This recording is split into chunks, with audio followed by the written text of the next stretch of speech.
안녕하십니까. 방구석 덕후들의 덕질자랑 삼태성지 시간이 돌아왔습니다. 최근 우주선을 제작 중인 네. K2 박사님 모셨습니다. 아, 우주선이요? 네. 제가 우주선을 아닌가요? 제작했던 건가요? 아닌가요?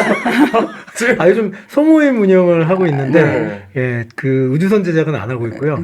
진짜요? 화성으로 갔다는 얘기를 싸게 만드신다고 들었는데 네. 지난달 얘기를 빌면 우주선 아파트보다 싸다. 네. 이거는 진짜 뭐 네. 사람들 가입을 안 하면 즐길 수 없는 그런 컨텐츠이긴 한데, 네. 착륙선 신발보다 싼 거 되게 진짜 새로운 경험을 하고 있는 게 네. 성인들과 아이들이 어우러져서 만들기 경쟁을 하는 네. 이거 진짜 좀처럼 쉽게 경험할 수 없는 그런 기회죠. 네, 그렇죠. 대체로 성인들이 낫나요? 아이들이 낫나요?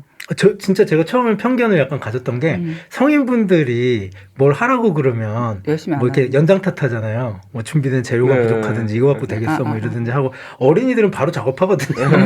그래가지고 성인분들이 좀 처지지 않을까 생각했는데 이 사람들 쪽 가입하신 분들은 좀 다른 것 같더라고요. 재밌는 게 이분들 성과가 훨씬 좋으세요.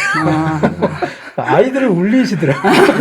아니 뭐 우는 아이들은 없었는데 예, 약간 아이들을 따돌리고 예, 뭐 혼신의 힘을 다해서 네. 초등학생 이기고 뿌듯해하는 어른들. 예. 약간 그런 거? 자연스럽다. 단기적 성과는 거두는데 장기적 성과에선 뭐 별로 안 좋은. 내 대해서 성과를 끝내는. 가족관계 나빠진다. 네, 그렇습니다. 하여튼 그렇습니다. 네. 그리고 오늘도 패셔니스타 걸 박사님 모셨습니다. 안녕하십니까. 오늘도 컨셉에 충실하게. 네. 오늘은 어떤 컨셉이신가요? 어떤 이거는 되게 애매한데 사실 옆에서 보기에는 좀 이따 말씀드리고 아. 때가 되면. 예. 그리고 특별 게스트 자본주의 진짜? 전문가 최 팀장님 모셨습니다. 아, 제가 마지막으로 삼태성지에 왔을 때는 저희가 네. 뭐 미래와 테크와 이런 걸 얘기하고 있었는데 오늘 오프닝은 방구석 덕후들의 뭐라고요? 네, 갑자기 그렇게 됐고요. 네, 프로그램이 그렇게 돼서 네, 뭐 그렇게 됐습니다. 네네 그리고 그렇게 됐군요. 여기는 이제 오프닝 뭐 이런 거 없습니다. 네. 바로 본론 들었다고요. 오늘 하실 말씀이 있어가지고 이렇게 특별히 나와주셨다고. 딱히 그렇다기보다는 제가 이 앞에 있는 뭔가 물음표가 쓰여 있는 네, 그렇습니다. 제가 좀 신경 김표 쓰이는데요. 박사님 새 책에 나왔다고 해서 김표 박사님 새 책에 나왔는데 이 책을 보아하니 여기 읽은 사람 없을 거고. 네, 처음 봤어요 오늘. 네네. 그래서 그것도 있고 그리고 제가 마지막으로 삼태형제를 기억하고 있었을 땐 이것이 분명히 어떤 테크 프로그램이었기 때문에 네. 지난주에 그 테슬라가 AI 데이 하지 않았습니까? 그래서 맞습니다. 이런 얘기 해야 되지 않나라고 생각하고 그 얘기 할 겸해서 그러면은 내가 한번 갈게요 했는데 방구석 덕후들이 이런 얘기 하는 거 맞나? 뭐 네, 이런 맞습니다. 생각이 들었었죠. 그래서 우리는 지금 시리즈 진행하고 있던 게 있어가지고 네네. 갈 길이 바쁘시군요 지금 좀. 그걸 하러 와가지고 머스크 네네. 형님이 따로 뭘 준 것도 아닌데. 그래서 이제 네네. 이제 테슬라를 팔로우하기 위해서 네. 자본주의 전문가 유국통 팀장님 모셨습니다. 어제 전화 받으셨나요 혹시? 아니요, 그건 아니었고, 네. 사실 좀 되게 재밌는 행사였어가지고, 네. 많은 분들이 좀 관심을 가지시기도 했었을 것 같은데, 혹시 보셨나요? 요약본을 봤습니다. 요약본. 요약본을 봤는데 네네. 약간 새롭다면 새롭고 네. 기존에 하던 얘기라면 하던 얘기라는 느낌이 약간 들었거든요. 네네. 일단은 결론을 좀 얘기를 하자면, 테슬라가 우리는 이제 자율주행 회사나 자동차 회사가 아니라 인공지능 회사다. 라는 얘기를 그냥 주장을 한 것 같아요. 그래서 네. 세 가지 정도 부분으로 좀 나눠서 생각을 해보면 첫 번째는 일단 우리 자율주행 잘하고 있고 그 기존의 자율주행 하던 업체들이 뭐 무슨 레이더 쓰고 라이더 쓰고 뭐 이렇게 했지만 우리는 카메라만 가지고 자율주행 하는 게 엄청 어렵지만 어쨌든 이게 되게 좋고 네. 이게 제일 낫다. 되는데 이러면서 완전 잘 되고 이게 다른 센서들을 이용하는 것보다 훨씬 좋다.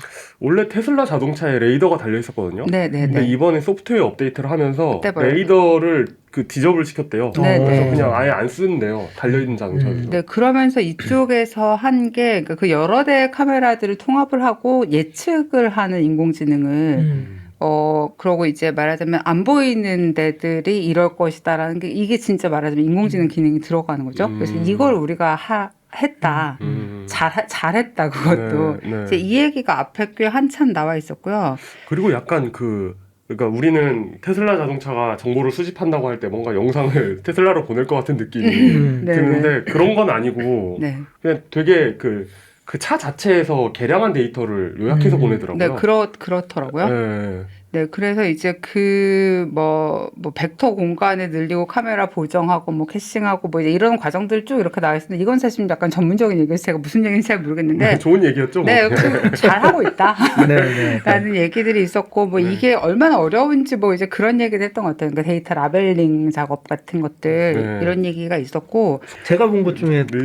아까 앞에 한 20분간 얘기하는 것 중에 재밌었던 게 그거였던 것 같아요. 그러니까 인간이 시신경을 통해서 빛을 받아들인 후에 네. 그거를 어떤 패턴으로 인식을 하고 추론해가는 과정을 그대로 네. 옮겼다. 네. 근데 거기서 뭐 어떤 알고리즘을 썼는데 그러니까 그 특징으로 삼은 게 그러니까 시각 데이터를 많이 가져가서 그 분석을 갖다가 좀 짧게 하고 이거를 많은 양의 데이터를 처리하는 방법과 네. 그 다음에 그거를 갖다가 약간 베이그하게 모호하게 만든 후에 추론 능력을 좀 더 키우는 키우는 네. 거를 되게 쉽게 트레이드오프 할 수 있게 네. 그런 알고리즘이 적용됐다. 그러니까 사람도 실은 뭔가 갑자기 시각적으로 어딘가 딱 집중할 때는 딴 거 못 보게 되잖아요. 그죠. 그렇죠. 네. 근데 거꾸로 또 전방향을 볼 때는 네. 또 하나에 집중 못 하게 되잖아요. 네, 네. 근데 그런 효과를 그 테슬라에도 적용을 했다라는 네, 식의 네. 얘기를 들은 것 같아서 네. 아까 말씀드린 대로 사람 눈이 라이더 센서가 들어가 있는 건 아니잖아요. 그렇죠. 그러니까 거의 같은 수준의 음. 그러니까 뭐 어떤 그 시각적인 정보만 가지고 인간처럼 생각할 수 있게 만들었다는 얘기 같아서 네, 그게 좀 인상적이긴 했어요. 그걸 만약에 이제 센서가 아무리 많다고 해도 판단을 못하면 사실은 그게 맞습니다. 의미가 네. 없잖아요. 그러니까요. 그러니까 사실 레이더든지 라이더든지 그 생각 못 해봤는데 그게 그러고 보니까 핵심 기술이겠다. 네. 새삼스럽게 좀 생각을 한 면이 있었고 또 하나 좀 약간 충격적이었던 게 그 도조라는 그 새로운 프로세서. 네, 새로운 프로세서를 얘기했는데 D1 칩에 대한 얘기가 있었는데 이게 조금 충격적이었죠. 많은 사람들한테. 일단은 제가 사적으로 약간 엔비디아에 대해서 좀 악감정이 있었습니다. 최근에. 그래픽 카드한테 맞으신 적 있나요? 그건 아니고 그 엔비디아가 그 최근에 6월 정도에 그 코인 채굴 전용 칩을 만들고 약간 좀 이상한 양아치 짓을 한다는 느낌. 물론 뭐 기업으로서 당연히 해야 아니. 되는 일일 수도 있는데. 근데 저는 네. 이해해요. 왜냐하면 사람들이 그래픽 카드로 코인을 채굴하니까 네.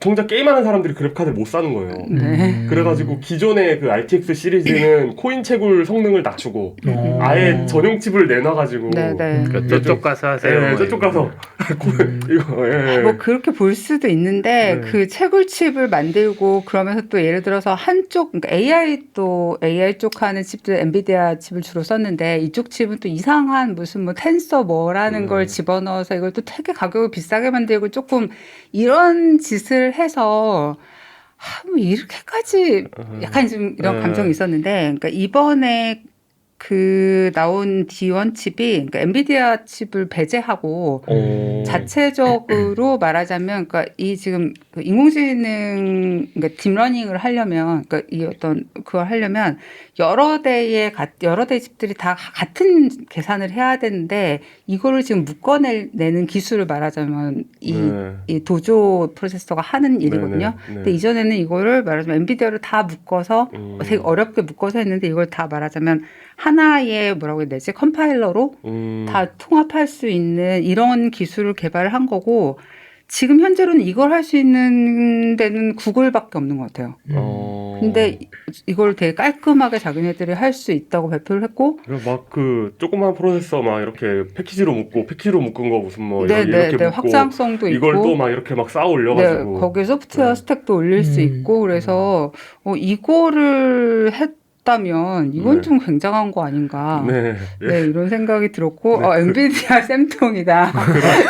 하긴 그렇죠. 저는 뭐 이게 그러다가 이게 요즘 반도체 수급 어렵다는데 저거 해가지고 될까 하는데 또 그게 또 대중적으로 파는 게 아니라 네, 자기들이 네. 하는 거니까 또 될 것 같기도 하고. 네, 그래서 잘 모르겠습니다. 이거 그러니까 이렇게 데이터를 처리해가지고 뭐 자동차를 업데이트 해주거나 하면은 자율주행 성능이 올라간다는 얘기잖아요. 그렇죠. 네, 그렇죠. 근데 이 칩으로 그것뿐만이 아니라 그러니까 자동차는 너무 우습다는 느낌이었어요. 그러니까 이걸로 그래서 한 게 테슬라 봇 같은 거.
네. 그런 썩은 개그. 제정신인가 싶었는데 로봇이 등장했는데 그게 알고 보니까 그냥 사람이었고. 탈승 사람이야. 아 이런 개그. 그러니까 21세기에 이래도 됩니까? 그게 좀 19세기에 저는 약간 아니 지금 저런 식의 동작이 가능할 리가 없잖아요. 사실 네, 생각해 보면 네. 말이 안 되는데. 근데 이 그 전날에 데니슨 교수님이 그 도조칩 사진을 올렸었어요. 본인 트위터에. 그래서 네.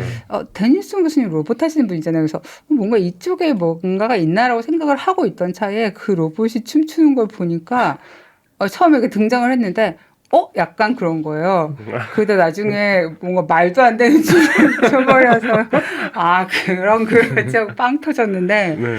어쨌든 아니, 그런 네. 걸 재밌어하는 분이 있으니까 그런지 아니 생각이 나요. 웃기긴 웃기잖아요. 저 진짜 제정신인가 약간 이렇게 좀 웃기긴 하잖아요. 그래서 네. 그랬는데 그러니까 말하자면 우리는 이제 뭐 자율주행차 이런 건 우리한테 별로 어려운 일도 아니고 그런 칩을 가지고 이런 말하자면 뭐 심부름도 시킬 수 있고 뭐 이런 어디 이렇게 내 보낼 수 있는 이런 네. 봇을 뭐라고 해야 되지? 컴패니언 봇 같은 거 이런 로봇을 만들 수 있다 우리 칩으로. 노예봇.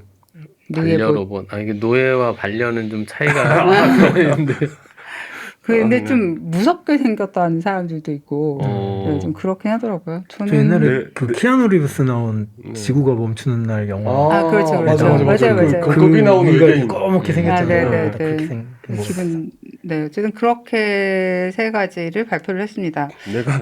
내가 로봇과 함께 살다가 내가 먼저 떠나면 내 제사를 지내줄까요? 그 로봇이. 이건 굉장히 많은 사람들이 봤고요. 방구석 덕후들이 의외로 이쪽의 덕후가 아니라는 점이 조금 네. 차이가 있었을 뿐.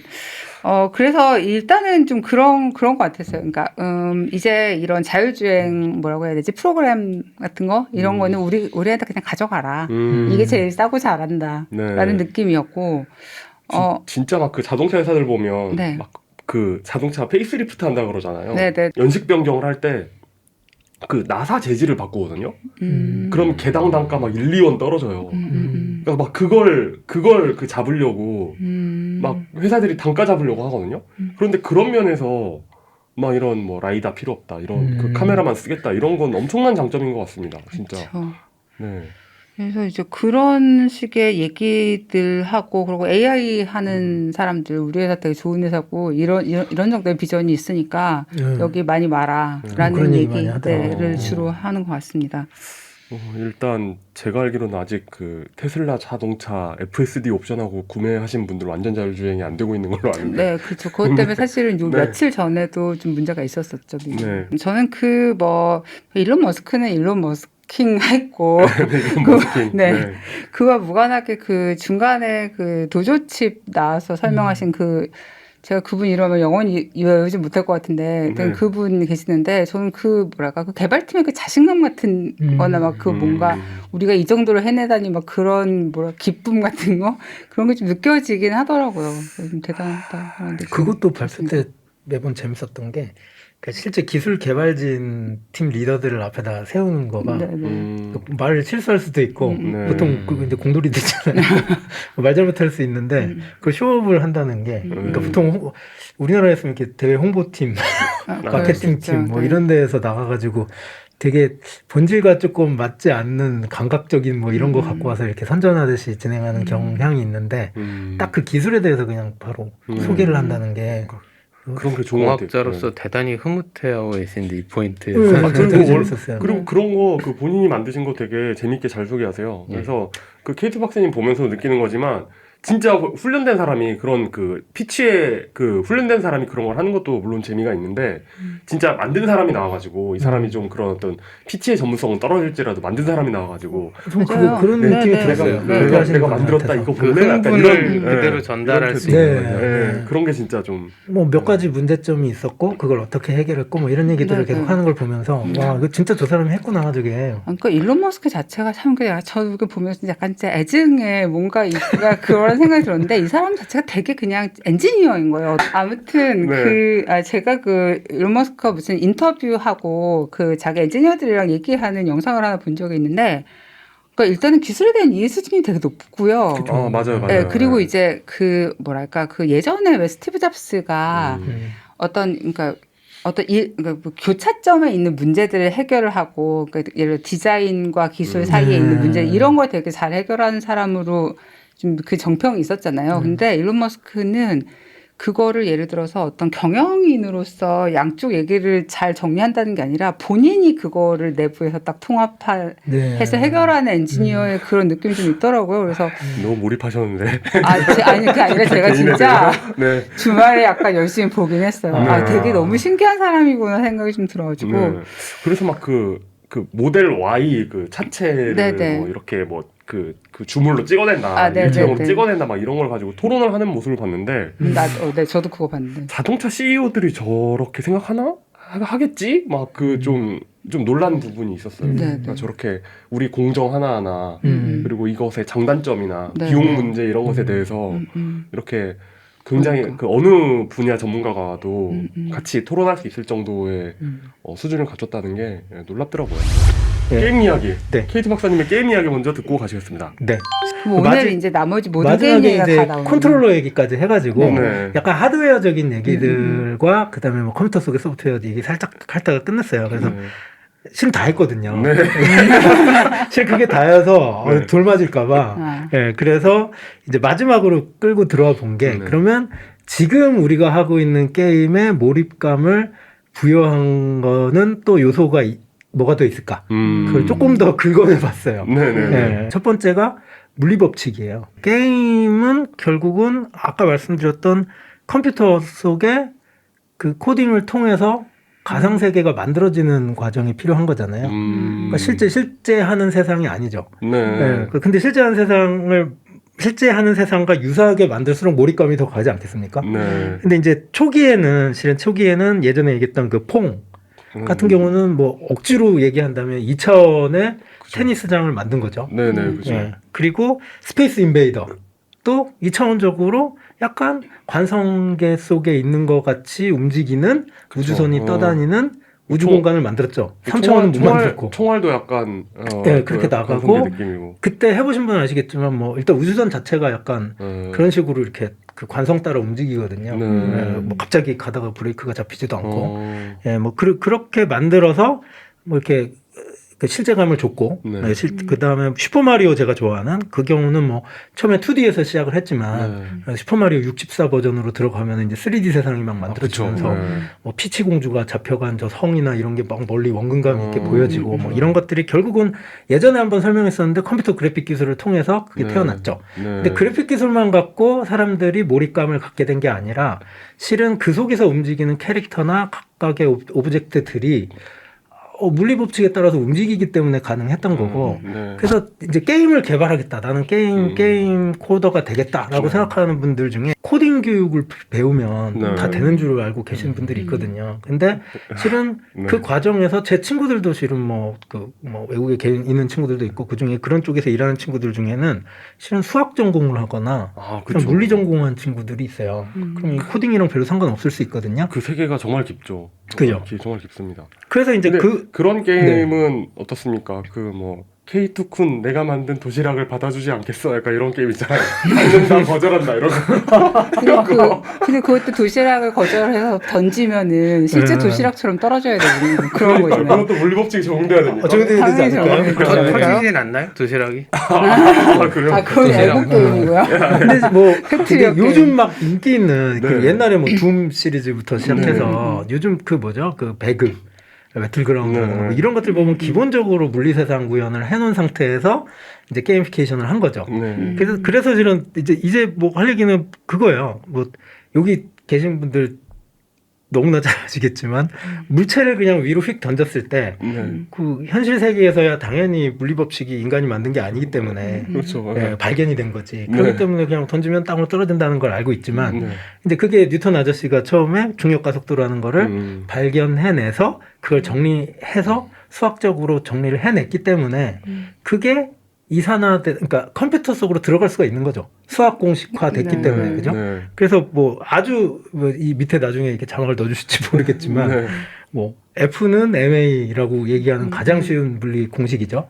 네, F는 MA인데 A가 중력 가속도를 넣으면 mg가 될 거고 그죠? 그죠? 중력 가속도 그죠? g 9.81하고 쩍쩍쩍쩍 뒤에 나가는. 네. 네, 그래서 그 공식 하나가 어떻게 보면 이 단순한 걸 뭐 어쨌다고 이렇게 얘기할 수 있는데 그거는 가속도에 대한 얘기잖아요. 네. 근데 뭐 미분 적분을 또 생각을 해보면 그걸 한번 적분해 버리면 네. 속도로 바뀌죠. 가속도는 속도 공식으로 바뀌죠. 그렇죠. 그 네. 속도를 또 한번 적분해 버리면 위치 공식으로 바뀌거든요. 네. 근데 실은 그게 그대로 공식을 뭐 조금 복잡한데 뭐 x, y 그러니까 2D 좌표계에서 표현을 하자면 뭐 y는 뭐 초기 위치 더하기 초기 속도 곱하기 시간 뭐 그다음에 또 뭐 가속도 뭐 제곱에다 시간의 제곱에다가 가속도 나누기 뭐 해서 이런 공식이 있어요. 근데 진영이는 운동장에서 하늘을 향해 공을 그죠. 그건 이후에 얘기할 또 다른 파트인데 어쨌든 그 도시락을 던졌단 말이야. 네. 던졌다 하면은 그거에 그 궤적에 대한 공식은 뭐 2차 세계대전 때는 탄도학 가지고 그 공식을 갖다 썼다면 게임에서는 실은 그 공식을 그대로 컴퓨터 속 가상 세계에다가 그거를 집어넣어야 되는 거예요. 네. 근데 단지 이게 연속된 공간이 아니고 컴퓨터 속은 다 이산화된 공간이잖아요. 그러니까 디스크리트한 세계잖아요. 네. 그러다 보니까 시간이라는 t라는 변수가 델타 t가 되는 거고, 예, 하여튼 뭐 그런 식으로 코딩화돼서 들어가게 되고, 이거는 뭐 제가 저희 처대를 데리고 네. 스크래치 그 프로그램을 가지고 게임을 이제 막 저 아들이 되게 재밌게 만들어요. 좀 만드는데 되게 재밌는 거는 이제 게임 속에서 캐릭터가 점프를 하게 시켜봐라 그러면은 이제 뭐 스페이스바를 누르거나 마우스 버튼을 딱 눌렀을 때 이 아직 물리를 안 배운 초등학교 4학년, 뭐 5학년의 머릿속에서 점프를 하는 거는 실은 Y좌표가 이렇게 갑자기 10만큼 올라갔다가 2초 머문 뒤에 그냥 떨어지는 거거든요. 순간이동을 하겠네요. 순간이동하는 거죠. 그래도 저희 아들은 되게 너무 흡족해 하거든요. 점프를 시켰다. 근데 제가 방금 말씀드렸던 그 물리 공식을 이산화시켜서 그러니까 방정식으로 해서 넣어줬어요. 네. 점프를 넣었더니 이게 얼마나 순수하게 올라가 내려있어요. 네. 애가 갑자기 충격을 너무 실제 같으니까. 네.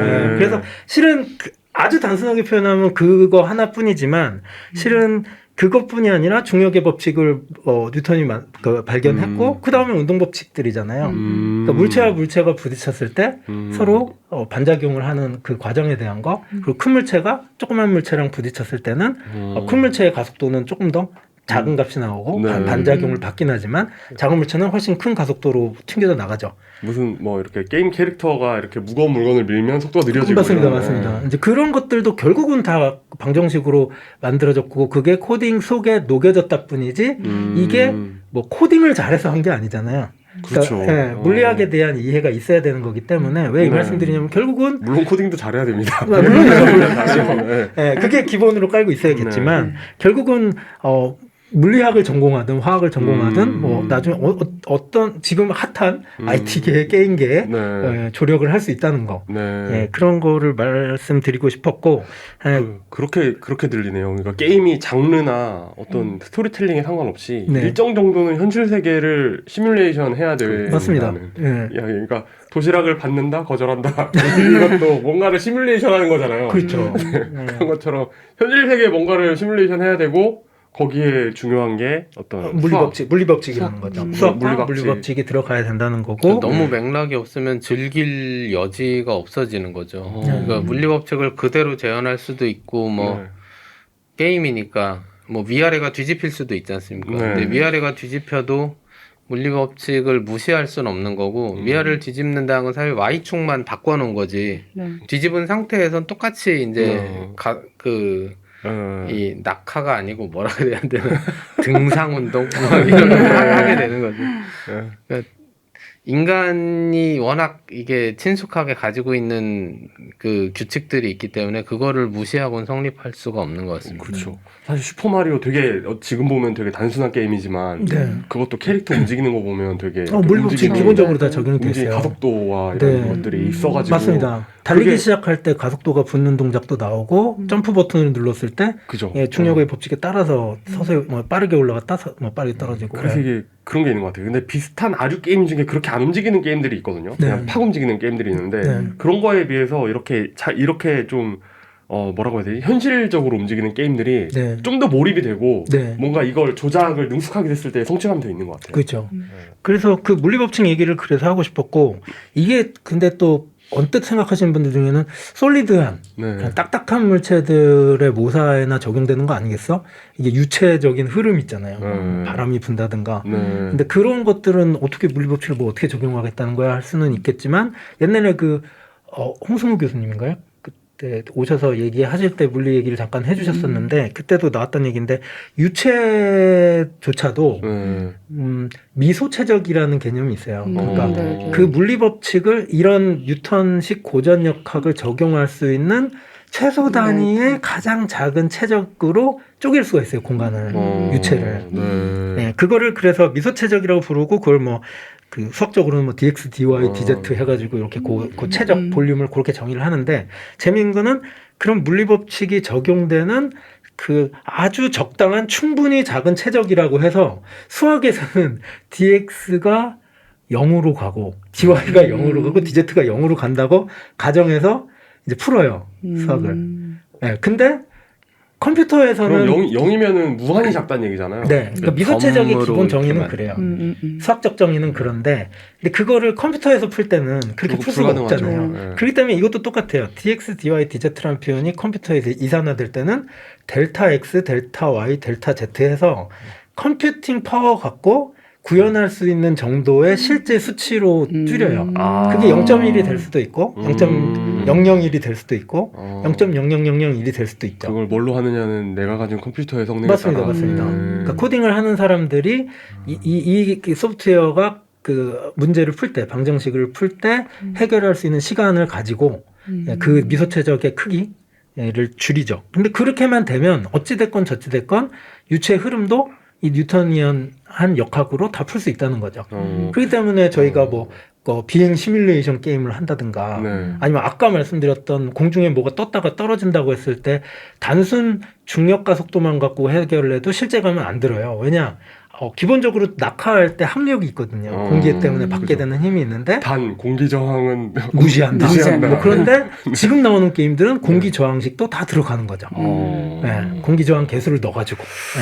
그래서 이런 물리 법칙들이 실제 게임의 그 몰입감을 네. 크게 증가시키는 데 역할을 했고 그게 어느 정도 결과적으로 이게 얼마나 효과가 있었나 하면은 지금 유니티라는 회사 아시죠? 네, 유니티 그 게임 엔진 게임 아시죠? 엔진 만드는 회사. 언리얼도 네, 아시죠? 네네네. 그 두 회사가 커가지고 성장해서 지금 게임 엔진을 양분해가지고 다 네. 지배하고 있잖아요. 네. 그래서 뭐 모바일 쪽 게임은 보통 유니티가 그쵸, 하고 네. 엄청 고해상도의 엄청 효과가 좋은 그런 게임은 언리얼이 지배하고 있다고 얘기가 나오는데 네. 두 회사 다 갖고 있는 게 독자적인 물리 엔진을 개발해냈어요. 그러니까 실은 아까 얘기한 수학자나 물리학자들이 제가 보기엔 그 회사에 엄청나게 많이 들어가 있을 거고요. 네. 그리고 아주 최적의 컴퓨팅 파워를 가지고 실제적인 물리 현상을 다 모사할 수 있게 하고 있고 더 나아가서는 이 물리 법칙뿐이 아니라 이제 광학도 실은 상당히 많이 발달이 됐잖아요. 네. 그러다 보니까 여기 예전에도 한번 얘기했었는데 레이 트레이싱이라고 해서 아, 그쵸. 그러니까 태양이 어디서부터 태양이든 아니면 인공 조명이 어디서부터 와서 물체를 치고 이 모니터 쪽에서 보고 있는 가상의 사람을 향해서 도달하는지를 갖다가 일일이 계산을 해서 정말 그 물체가 외비의 빛에 의해서 내가 보고 있는 것처럼 착각하게. 실은 우리가 보고 있는 거는 그냥 디스플레이 2차원 화면일 뿐이잖아요. 근데 그거를 그 가상 세계에서는 실제 그 빛이 어느 경로를 갖고 사람 눈에 도달한다고 가정을 하고, 그러니까 광원과 관찰자의 눈이 어디 있다고 가정을 하고 그걸 수학적으로 다 계산을 하는 거죠. 그걸 실시간으로. 네, 그걸 실시간으로. 거기에도 다 과학적, 수학적 모델들이 들어가는 거죠. 그래서 이런 물리 법칙들이 실은 게임의 몰입감을 배가시키는 데는 엄청나게 큰 역할을 하고 있다. 초기의 게임은 아까 스페이스 인베이더 같은 경우는 그냥 그냥 단순 그 전쟁 때 쓰는 계산기라고만 생각했던 컴퓨터를 가지고 네. 그런 불경하게도. 그 디스플레이를 통해서 그거를 불경하게도 네. 보여주니까 실제 그 초기 게임을 만들었던 사람들은 네. 그런 불경한 생각들이 있었다는 걸로 알고 있고 네. 야, 이런 걸 이렇게 좀 한번 비틀어 보자 해가지고 네. 그리고 그걸 대학가나 이런데 학생회관이나 이런 데서 당시 네. 그냥 뭐 여학생들한테 진짜 뭐 인기 얻어 보려고 막 그 공돌이들이 그게 뭐 이제 해봤던 그 뭐. 비극의 시작인 거죠. 이런 걸 하면 인기가 있을 공대생들의 오래된 착각. 나 네. 게임 이것 해볼래. 좀 그래서 요게 실은 뭐 과학 관련된 과학과 사람들에서 얘기할 만한 삼태 성지에서 얘기할 만한 과학기술 얘기고 마지막으로 이제 몰입감을 주는 거의 마지막은 실은 이야기 스토리텔링에 대한 얘기를 하면서 이제 끝을 내고 싶은데 이야기도 그 게임 속에서의 이야기 전개 과정도 이게 발달을 했더라고요. 네. 근데 초반에 이제 이것도 이제 인터넷에 좀 찾아보다가 알게 된 건데 이제 보통 저희가 보는 일반 방송들이나 드라마, 뭐 영화 이런 것들은 어떤 선택을 할 수가 없잖아요. 게임 그쵸. 그 네. 진행 과정에서 그러다 보니까 그런 것과 똑같이 게임도 초기 게임은 그냥 선형적 이야기 구성으로 이루어졌었대요. 아, 일본 RPG 게임 이런 거 말하는 건가요? 마리오. 뭐 그럴 수도 있는데 슈퍼 마리오. 그래서 이제 예를 들자면 네. 예전에 혹시 더블 드래곤 기억나세요? 네. 더블 드래곤. 네. 근데 거기에도 다 저는 실은 이거는 진짜 게임 스타트 누르고 그다음부터 악당들 그냥 물리치는 게 끝이었지 스토리가 있는 줄 몰랐었어요. 아 진짜. 근데 제가 그걸 잠깐 찾아봤는데 쌍절권 도장을 운영하는 청년 빌리 리의 연인 마리안이 폭력 조직 블랙 워리어즈에게 납치되어 납치되자 네. 빌리와 그의 쌍둥이 형인 지미 리가 잠깐만 마리안을 구출하기 위해 마리오 나선다. 비슷하죠. 네. 뭐 어쨌든 네, 네. 그 좋아하던 연인이 납치되자 어. 형과 함께 악당들을 물리쳐서 연인을 구하기 위해 구하러 간다. 뭐 그게 이제 오락실에서 하면 네. 앞사람 끝나면 바로 넣고 하니까 그 화면을 볼 기회가 없는데 사람 없는 시간에 가면은 네. 앞에 그 장면이 나와요. 그 네. 어떤 여성을 악당처럼 생긴 애들이 막 양쪽에서 팔짱 끼고 납치해 맞아요. 가고 네네. 그럼 이제 그 쌍절곤 하여튼 그 형제가 와서 이제 싸움을 시작을 하는데 네. 대부분은 그거를 볼 수 있는 여유가 없죠. 초기 게임은 되게 뭐 그 약간 남성 중심이었고 공주, 여친 이런 거 구하러 가는 게 사실 슈퍼마리오도 그렇잖아요. 네, 슈퍼마리오도 그렇고. 이게 뭐 근데 되게 나이브한 그 스토리 짝이 되게 좋잖아요. 그쵸. 네. 그 페르시아의 왕자도 네. 그 공주 말하는. 괜히 싸우는 건 또 더 맥락이 없기 때문에 네. 그나마도 없으면 싸울 이유가 없잖아요. 그러니까 솔직히 당시에 게임 산업계에 뭐 스토리텔러를 인문학을 전공한 네. 사람이 얼마나 대단한 사람이 들어가서 그걸 했을까? 이 정도 스토리를 뭐 이제 그 문학과를 나온 사람이 이렇게 쳐주고 네. 있었을까? 뭐 그냥 개발자가 옆에서 그냥 대충 지었을 수도 있고, 예, 뭐 그런 생각이었고요. 근데 이제 이게 조금 시간이 지나면서 이제 그 선형에서 조금 바뀌어요. 뭐가 어떻게 바뀌냐? 이제 진주 목걸이형이라고 부르는데요. 이제 선형으로 가다가요. 주인공이 약간 다른 길로 빠지기도 해요. 네, 다른 미션을 잠깐 해. 네. 하다가 근데 그 미션에서 끝나진 않아요. 그러니까 메인스트림은 무조건 있고요. 네, 잠깐 나가서 외도를 하다가 네. 다시 들어와서 다시 본류로 일을 계속하는 약간 그런 퀘스트 왜 같은 그게 식으로. 진주 목걸인가요? 그 진주 목걸이가 이 진주 목걸이 말고 막 이렇게 화려한 그렇죠. 옆에 이렇게. 다른 네. 길이 약간 진주가 이렇게 돼서 옆에 막 네. 이렇게 쳐진 네네네. 거 있는 네. 그런 것처럼 그거의 형태를 따른 것 같은데 그래서 그거의 하나 얘는 이런 게 있어요. 제가 너무 재밌게 했었던 루카스 아츠에서 만든 원숭이 섬의 비밀이라는 원숭이 섬. 게임이 있거든요. 네. 네. 저는 그 1, 2, 3를 다 하면서 막 감동을 막 했었는데 네. 그 게임의 스토리는 이거예요. 해적이 되고 싶은 네. 주인공 가이 브러시 스리피우드라는 네.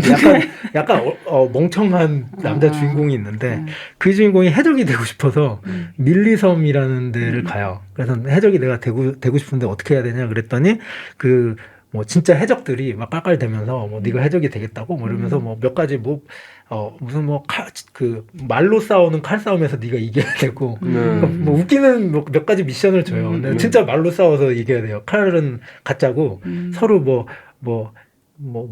제가 지금 기억이 안 나는데 예, 약간 토크 배틀 같은 걸 해가지고 이겨야 되는데 저는 언어 장벽 때문에 그 게임 안 했던 기억이 나요. 하여튼 뭐 그렇게 해서 그 세 가지 시험을 치르는데 그걸 치르다가 섬의 주지사인 일레인 말리라는 여성 캐릭터가 나와요. 네. 근데 이거는 꽤 그래도 그 섬에- 여성임에도 불구하고 되게 그 당시에도 불구하고 되게 강단 있고 네. 예, 되게 앞선 여성으로 나오는데 문제는 이 여성의 첫눈에 반하게 되는데 근데 이 뒤에 스토리는 근데 앞이랑 똑같아요. 유령 해적 리척이라는 애가 나타나서 네. 일레인을 납치해 가요.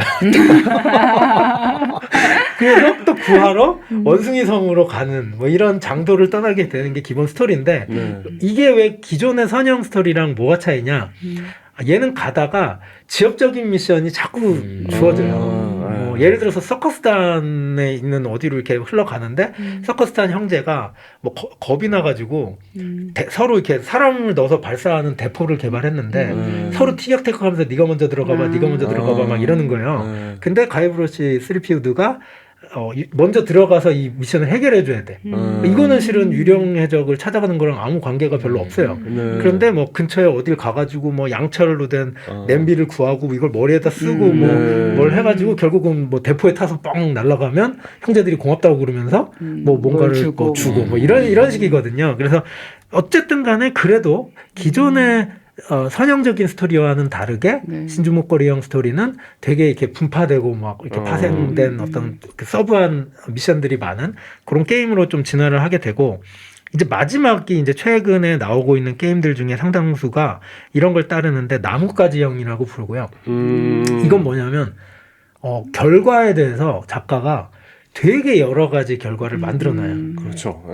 네, 그래서 그 주인공이 플레이어가 어떤 선택을 하느냐에 따라서 뭐 해피엔딩이 될 수 있고 내가 뭐 예를 들어서 뭐 악마를 무찌르러 갔다가 악마의 수제자가 될 수도 있고 네, 아니면 악마를 무찌르고 뭐 갑자기 선한 사람으로 뭐 결과가 날 수도 있고 네. 예, 그래서 근데 또 옛날에 나왔던 게임 중에도 이런 게 있었어요. 이게 아마 용 기자님이 좋아하는 그런 스토리 같은데 프린세스 뭔지 메이커. 알고. 프린세스 메이커. 네, 약간 K2쿤 뭐 이런 거하고 조금 차이 있을 수 있겠지만 네, 그렇죠.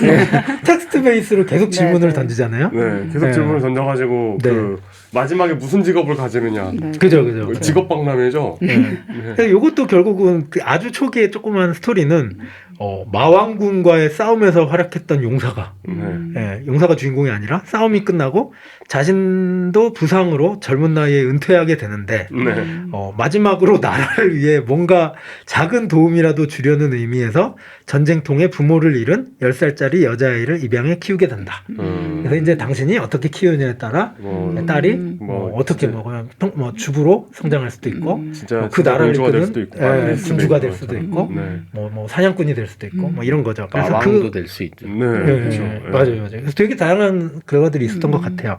그래서 그런 식으로 그러니까 약간 결과가 되게 달라지는 게임이 최근에 나온 RPG라든가 이런 게임들은 그렇죠. 많이 차용을 하고 있고 제가 최근에 하고 있는 게임 중에 레드 데드 리뎀션 2라는 게임 같은 경우도 그런 결과가 되게 다양해지고 오픈월드 게임이라고 부르는 그런 게임도 있고요. 근데 이제 마지막으로 이게 인터뷰 기사가 하나 있는데 게임 학회 같은 게 있잖아요. 그쪽에서 그 작가들한테 물어봤대요. 이제는 꽤 이제 그런 게임 장르 쪽에도 인문학을 전공한 훌륭한 게임 스토리텔러들이 많이 들어가 있는데 그런 사람들한테 앞으로의 그러면 게임의 스토리 구조는 어떻게 발전될 것 같냐 그랬더니 나뭇가지형 다음의 세계는 뭐냐 그랬더니 이거예요. 플레이어가 스스로 결과를 만드는 그러니까 작가가 만들어 놓은 엔딩이 없어지고 앞으로는 조금 시시할지 몰라도 그냥 플레이어가 스스로 자기 결과를 엔딩을 그냥 정의하고 그렇게 결과가 생성되는 그런 게임이 앞으로 인기를 얻지 않을까 싶다. 근데 그게 지금 정확하게 1대1로 매칭을 못 시킬지 모르겠는데 지금 어린이들이 하고 있는 뭐 마인크래프트라든가 이런 류의 게임들 같은 경우는 세계관이라는 게 특별히 없고요. 그냥 그 아이들이 그 세계를 정의하고 만들잖아요. 그러니까 실은 그 요즘 메타버스 뭐 그 넷플릭스 네이버 제트에서 하는 그런 뭐 그 메타버스 저 이름 까먹었다고 했죠. 그 하여튼 뭐 로블록스라든가 뭐 이런 게임들도 보면은 그 게임 제작자가 의도하지 않은 세계와 세계관을 플레이어들이 만드는 경우가 되게 많아요. 그래서 이제 이런 거에 대한 얘기를 한다고 그러더라고요. 네, 그러니까 작가는 실은 그거에 대한 모티브 정도를 제공해주는 역할을 하지 결과가 어떻게 나올지는 실은 플레이어들의 어떤 캐릭터와 인성과 도덕성을 가지고 만들어내는 세계. 예, 뭐 그런 거에 대한 얘기를 한다고 그러더라고요. 사실 게임이라는 장르가 뭐 좋게 잡아봐야 20세기 말에 나온 장르잖아요. 예술 장르 중에 어찌 보면 정말 입구에 방금 들어온 문화사 전반으로 봤을 때는 입구에 방금 들어온 그런 장르이기 때문에 앞으로 어떻게 될지 기대가 됩니다. 아마 그 예술사 전반이 겪었던 그런 변혁이나 이런 사조들을 압축해서 빨리 겪지 않을까. 그럴 것 같다는 생각이 들어요. 제가 그 위쳐 같은 게임 하면서 그 느낀 점 같은 거는, 그러니까 이게 약간 좀 거의 문학의 영역이구나. 여기까지, 그러니까 저는 주로 콘솔 게임들 하는데, 그러니까 이게 추구하는 거는 이전에 뭐, 그러니까 왜냐면 특히 콘솔 게임들에서 뭔가 뭐랄까 되게 보여주고 싶은 세계가 되게 명확하게 있고 가고 싶은 스토리가 있고 교훈이 약간 있고 이걸 통해서 어떤 뭐라고 해야 되지? 그러니까 이 사람들하고 같이 해보고 싶은 어떤 생각이 있고 이제 그런 비전들을 분명히 가지고 있는 사람들이 약간 문학하는 기분으로 뭔가 이런 것들을 만들어내고 있다고 생각한 게 불과 몇 년 정도인데 혹은 뭐 디트로이트라든지 뭐 또 최근에 그 좀비 나오는 라스트 오브 어스 이런 것들. 근데 요즘은 좀비가 뭐 너무 많이 나와요. 그런 것들 이제 사람들이 그거 자체가 주는 뭔가 인터랙티브한 미디어로서 어떤 스토리가 주는 힘 같은 거에 사람들이 막 열광을 한 지 몇 년 안 지나서 이제 스토리는 따로 정한 건 없고 세계가 있으니까 너네들끼리 알아서 너네의 결론을 내렴이라는 게 이제 미래의 갈 길이라고 하면 진짜 지금 이용 기자님 말한 것처럼 너무 짧게 이 모든 것들을 진짜 겪고 있구나 라는 생각이 좀 드네요.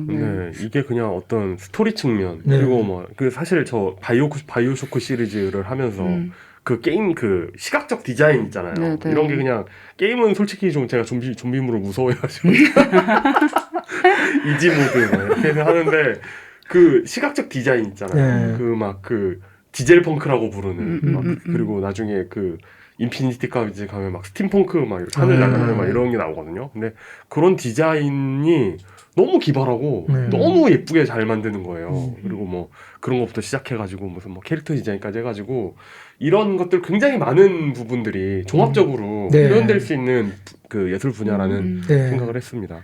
초기에는 뭐 이 얘기를 하면서 기술에 대한 얘기 어차피 그 3태 성지다 보니까 기술에 대한 디스플레이, 컴퓨터 뭐 이런 얘기들 뭐 그 컨트롤러 디자인 뭐 이런 얘기들을 했지만 지금 결국은 이제 많이 들어오고 있는 이쪽 산업이 커지다 보니까 이쪽으로 들어오고 있는 사람들은 되게 예술이라든가 인문학적인 그런 전공 분야 분들이 들어오셔서 이거를 완전 다른 페이지로 크게 바꾸고 계신 것 같아서 되게 기대되고요. 그리고 뭐 예전에 그 넷플릭스에서 블랙미러 그 벤더스네치 그거 보면서 막 이렇게 선택을 해가면서 야 이제 일반 방송 쪽에 그냥 이렇게 공급자적 측면에서 콘텐츠를 만들어가던 사람들도 게임피케이션 쪽에 이게 무시할 수가 없겠구나. 그냥 이쪽으로 상당 부분 들어오겠구나 이런 생각을 했었거든요. 그래서 뭐 이상으로 어쨌든 저희 게임 이야기는 마무리를. 예전에는 막 그거 보셨나요? 그 조던 매크너가 조던 매크너 페르시아의 왕자 만든 그 조던 매크너가 페르시아의 왕자 만들던 시절에 쓴 일기를 책으로 냈거든요. 근데 그것도 읽어보고 하면 그분이 막 진짜 그 애플 2 컴퓨터에서 어셈블리어로 그걸 막 만드는 내용이 나오거든요. 그러니까 막 게임 엔진이라는 게 따로 없었던 시절일 테니까 완전 바닥부터 동작 너무 부드러웠잖아요. 완전 바닥. 그게 동생이 점프하는 그분 동생을 점프하게 시켜가지고 그걸 디지타이즈 해가지고 만들었더라고요. 근데 그러던 시절에서 이제는 그 게임의 많은 분야가 예를 들어 물리 엔진 회사가 정말 큰 게 따로 있어가지고 그걸 직접 만드느니 사다 쓰는 게 나은 세상이 되다 보니까 약간 전문화되면서 각각의 분야가 아주 전문적이고 아주 고도의 어떤 기술들이 필요한 그런 때가 된 것 같아요. 약간 헐리우드 영화 것처럼 된 것 같기도 하고. 네. 네. 사실 요즘의 게임에는 또 모바일 게임과 그 과금에 대한 문제들 있잖아요. 그러니까 실제로 지금 뭐 그런 얘기 들은 적이 있는데 게임 회사에서 돈 제일 많이 받는 사람들이 과금 디자인하는 사람이라는 얘기가 있더라고요. 그러니까 그 그렇겠네요. 모바일 게임 회사에서 그 뭐 사용자한테 거슬리지 않게. 네, 거슬리지 그렇죠. 않게 되게 잘 그거를 해가지고 네. 막 되게 돈을 조금 내는 것처럼 하면서 계속해서 돈을 내고 아니 이 정도면 거저잖아라고 하면서 네. 매달 돈을 내게 되는. 네, 뭐 그런 쪽에 이제 서비스 기획이나 이런 쪽이 사실은 움직이고 있는 돈의 그게 너무 커져 버리니까 좀 또 예전에 그 게임 시장 같은 거랑 좀 되게 많이 달라진 면도 있을 네. 것 같기도 하고 아까 말씀하신 것처럼 그 예를 들어서 뭐 이렇게 판타지 소설 같은 게 히트를 하면 게임화되고 그 어떤 세계관의 기본으로 만들어지는 경우들이 되게 많잖아요. 네. 뭐 그러면서 생기는 무슨 저작권 문제라든지 이런 것들도 되게 재밌는 얘기들이 많은 것 같기는 한데 유 박사님이 하실 수 있는 얘기는 아닌 것 같고요.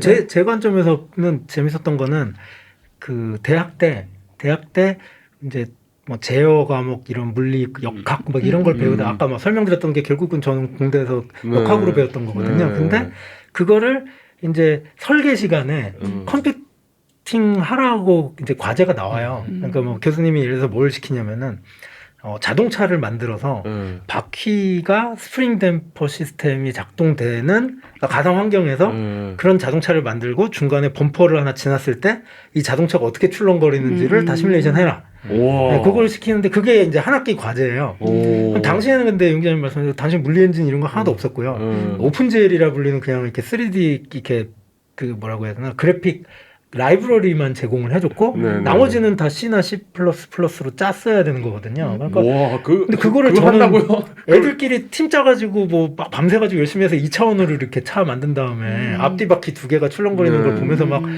너무 즐거워했는데 다음날 어떤 친구들이 와서 3D로 자동차를 만들어서 네 바퀴가 따로 움직이는 거예요. 그러니까 앞쪽 왼쪽 바퀴만 범퍼를 지났을 때 얘가 어떻게 출렁거리는 거 보면서 막 경악을 한 적이 있거든요. 근데 지금 얼마 전에 저희 아까 그 전에 녹음 전에 말씀드렸지만 저희 첫애가 뭐 이렇게 재밌는 게임 하나를 이렇게 그 스크래치로 만들고 있길래 이거를 한번 3D로 만들어 볼까 그러고서는 저번 주부터 제가 유니티를 들어가 봤어요. 이 공학자들은 이런 게 너무 네, 멋있어요. 근데 퍼스널 계정으로 네. 연간 1억 원 이상의 매출을 안 내는 사람들은 유니티를 공짜로 쓸 수 있어요. 아니, 큰일인데? 그래서 1억 원 이상 매출 내려고 그랬는데. 그래서 제가 들어가서 다운로드 받고 그냥 해봤거든요. 근데 제 그 학부 때 제가 그거 짜던 경험으로 이걸 해봤는데 참고로 말씀드리면 일주일 만에 이렇게 거기는 그냥 튜토리얼 하나 갖고 따라갔는데 평판에 공 하나를 굴리면서 뭐 한 12개가 써 있는 이렇게 뭐랄까 장애물들을 갖다가 이렇게 툭툭 치고 나가는 그런 게임을 만들 수가 있는 거예요. 그러니까 이게 공이 그냥 스스로 굴러가지고 이게 키보드로 움직일 때마다 굴러서. 근데 그 과정에서 제가 코딩을 한 거는 한 30-40줄밖에 안 되고요. 나머지는 다 이 기본 이 플랫폼에서 다 제공을 해줘요. 만약에 그 당시 대학 때 받았던 과제를 만약에 지금 상황에 유니티 툴로 한다면 얼마 만에 하실 수 있습니까? 제 생각에는 그냥 팀 짜서 할 필요도 없을 것 같고요. 혼자서 한 3-4일이면은 했겠다. 3D로. 뭐 기본적으로 그런 심지어 아까 말씀드린 스프링 댐퍼라는 건 그 물리적인 공식조차도 그 코딩을 내가 짰어야 되는 건데 여기서는 실은 그걸 정의해 놓으면 아주 훌륭한 수학자와 물리학자들이 정의해 놓은 물리 엔진 뭘 쓸래를 물어보는 거죠. 그러니까 네가 그걸 소비하는 거지 내가 짜서 넣을 필요는 없는 거기 때문에 교수님이 이제 점수를 안 주겠죠.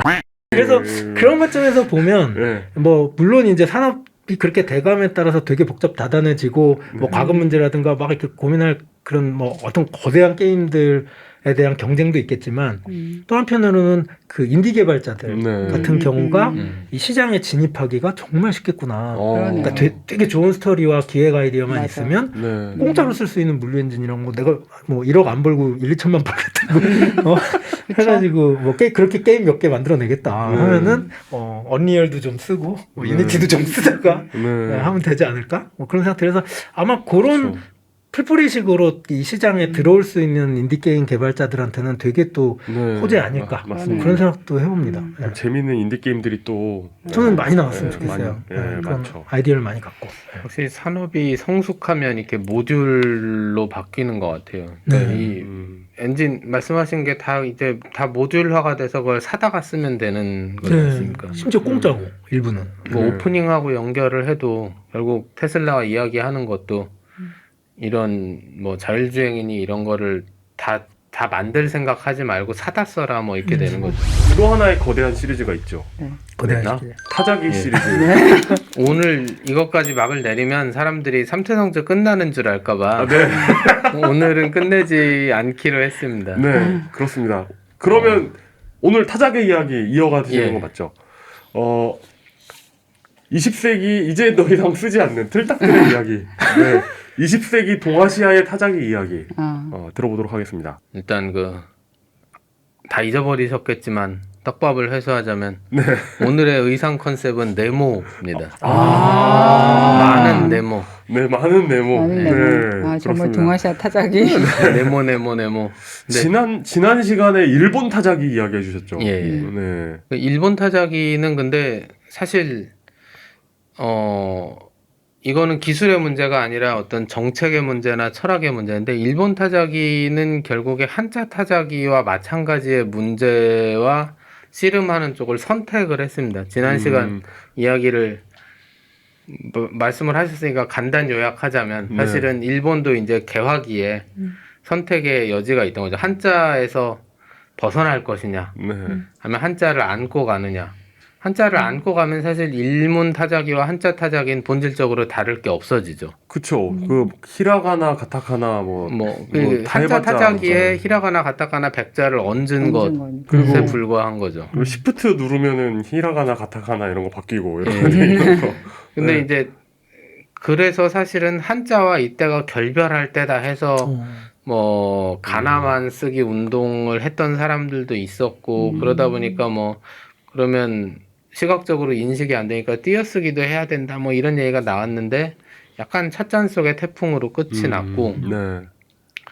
그러면 결국에 이제 그럼 한자 타자기란 건 어떻게 생겨 먹은 거냐 과연 만들 수는 있는 것이냐 그 얘기를 하려면 또 결국 다시 중국으로 가야 됩니다. 그래서 과연 그 상상도 잘 안 가는 한자 타자기라는 것을 생각을 할 수밖에 없는데 오늘 책을 한 권 들고 왔는데 한자가 몇 자 정도 되죠? 그 사실 아무도 모르는데 계속 만들어지고 있기 때문에 네. 왜냐면 뭐 천자문은 물론 천자라서 천자문은 아니고 네. 아니에요. 그 아이들한테 가르치기 위해서 천자는 알아야 그래도 뭘 좀 하지 않겠냐. 그래서 천자문이 나왔을 때도 이미 천자는 아니었고요. 그 4개씩 끊어져 있잖아요. 뭐 천지, 현황 이런 식으로. 그 외우기 쉬우라고 사사조로 끊어가지고 이렇게 한 겁니다. 뭐 외우라고. 약간 그 뜻이 다 있어요. 그 4글자씩이. 천지현황. 뜬금없는 것도 있어요. 중간에 뭐 체중 개강 이래서 야채 중엔 겨자와 생강이 중요하다. 뭐 되게 뜬금없이 그런 것도 있는데 하여튼 네 글자짜리 250개가 이제 천자문이고 이제 뭐 만자, 뭐 10만자 이렇게 얘기하는 사람도 있고 요즘도 계속 생깁니다. 중국에서도 현대 중국에서도 새로운 한자가 많이 계속 나오죠. 대표적인 게 그 신용카드 같은 거 얘기하는 카자가 있어요. 신용카드 카. 이게 되게 웃겨요. 위상자랑 아래 하자를 붙여 쓴 건데 다른 용도가 없습니다. 그냥 카드, 그러니까 카라는 말을 소리를 내기 위해서 원래 중국어 발음에 그러니까 뭐 중국어 잘 되게 잘하시는. 차 뭐 이런 건 있지만 카가 잘 없거든요. 네, 그렇죠. 그렇게 그거를 하려고 만든 거라 뭐 신용카 하면 신용카드. 그다음에 가라오케 할 때도 그 카자 쓰고 뭐 이제 카드를 위아래로 긁어서 상하를 그것까지는 제가 좀 오 하신 게 지금 넘어갔어. 아무도 지금 다른 근거를 대지 못하니까 아무 이유도 없죠. 한자 계속 생겨나기도 하고 뭐 안 쓰기도 하는데 그래서 그게 한자가 많이 생겨날 수 있는 이유 중에 하나가 이 한자 글자를 만드는 원리와 상관이 있는 거죠. 우리 이제 한자는 상형 문자다. 네. 다 그렇게 배우잖아요. 근데 네. 그거는 정말 처음 배울 때 정말 아주 기초적인 한자들, 나무 목자 이런 네, 거. 뭐 그런 사람 거를 인자. 예. 아이들한테 이제 쉽게 설명해주기 위해서 한 거고, 사실 상형 문자의 비중은 얼마 되지 않고요. 실제 한자의 대부분을 차지하는 건 우리가 그 형성 문자라고 하잖아요. 아, 네. 형성의 형은 모양형이고 성은 소리성입니다. 그래서 부탁한다 하는 청자 같은 거를 예를 들면 말씀 언변이 있고 그 옆에 이제 팔할 청자가 들어가죠. 그러니까 이제 팔할 청자는 소리인 거고 뜻은 사실 그 말씀언 그쵸, 예. 말로 이제 청하는 거니까 네. 그 형성 문자가 근데 실제 한자의 80% 이상을 차지합니다. 그쵸. 청자가 뭐 말글청도 그렇고 뭐 그렇죠. 다. 뭐 물숫자 붙으면 말글청이고 해 일자가 붙으면 날씨가 또 맑다는 네. 거고 물고기 여자가 붙으면 청어청자고 뭐 그렇습니다. 네. 그래서 그죠. 일단 한자가 무슨 갑자기 여러분 옛날 그 뭐 초중학교 때 들었을 얘기지만 상형 문자 있고 지사 문자 있고 회의 문자 있는데 그다음에 이제 형성자의 단계에 들어가면 이 조어력이 엄청나게 늘어나는 거죠. 네. 정말 새로운 단어를 새로운 글자를 쫘라락 만들 수 있으니까. 근데 이게 어느 시점이 되니까 문명이 발달하면서 하고 싶은 말은 많아지고 그러면 그쵸. 이렇게 쓰니까 글자가 새로 되네. 그러니까 늘어나는 건 좋은데 어느 순간 그러니까 너무 많아지는 거죠. 네. 너무 많아지고 타자기도 타자기지만 사실은 여기서 한 또 몇백 년 전 거슬러 올라가면 이 많은 글자를 분류를 하기가 힘듭니다. 너무 많으니까. 그러니까요. 이게 그러니까 알파벳 순으로 정돈할 그렇죠. 수가 사전을 만들어야 되는데 이제 서양에선 그 알파벳이라는 순서가 있었으니까 하는데 네. 사전을 당장 만들려고 해도 어떤 순서로 해야 될지 모르는 거예요. 그래서 근대에만 문제가 된 게 아니라 네. 당장 전근대의 동아시아 사람들도 이걸 안 거죠. 그래서 지금 뜬금없지만 옥편이나 자전을 마지막으로 찾아보신 기억이 언제예요? 저 고등학교 대학교 때인 것 같아요. 저도. 그러니까 뭐 한 20년, 15년, 20년 뭐 등등. 저 대학 다닐 때만 해도 막 전자사전 이런 게 그 사이에 이 전자사전이라는 것도 이제 전자사전이라는 게 있었어 없었잖아요. 진짜.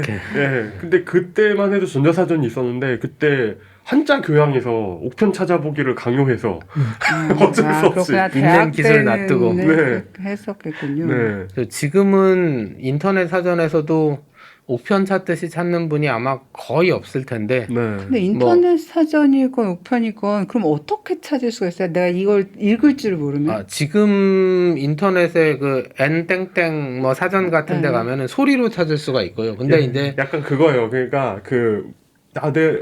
무슨 꽃을 봤어. 근데 꽃을 봤는데 저 꽃 이름이 뭐지가 생각이 안 나가지고 인터넷에 검색해 보려고 하는데 그 꽃 이름을 모르니까 검색이 안 되는 거 있죠. 네. 그러니까 한자도 약간 그런 건데. 네, 한자도 이거 읽을 줄 알아. 구글은 근데 요즘- 사진 찍어 올리면은 그 꽃을 매칭을 네. 해주잖아요. 맞아. 근데 요즘은 사진 찍어 올리면 그렇게 되잖아요. 근데 한자도 그래요. 요즘 사진 찍으면 그 한자 뭔지 알려줘요.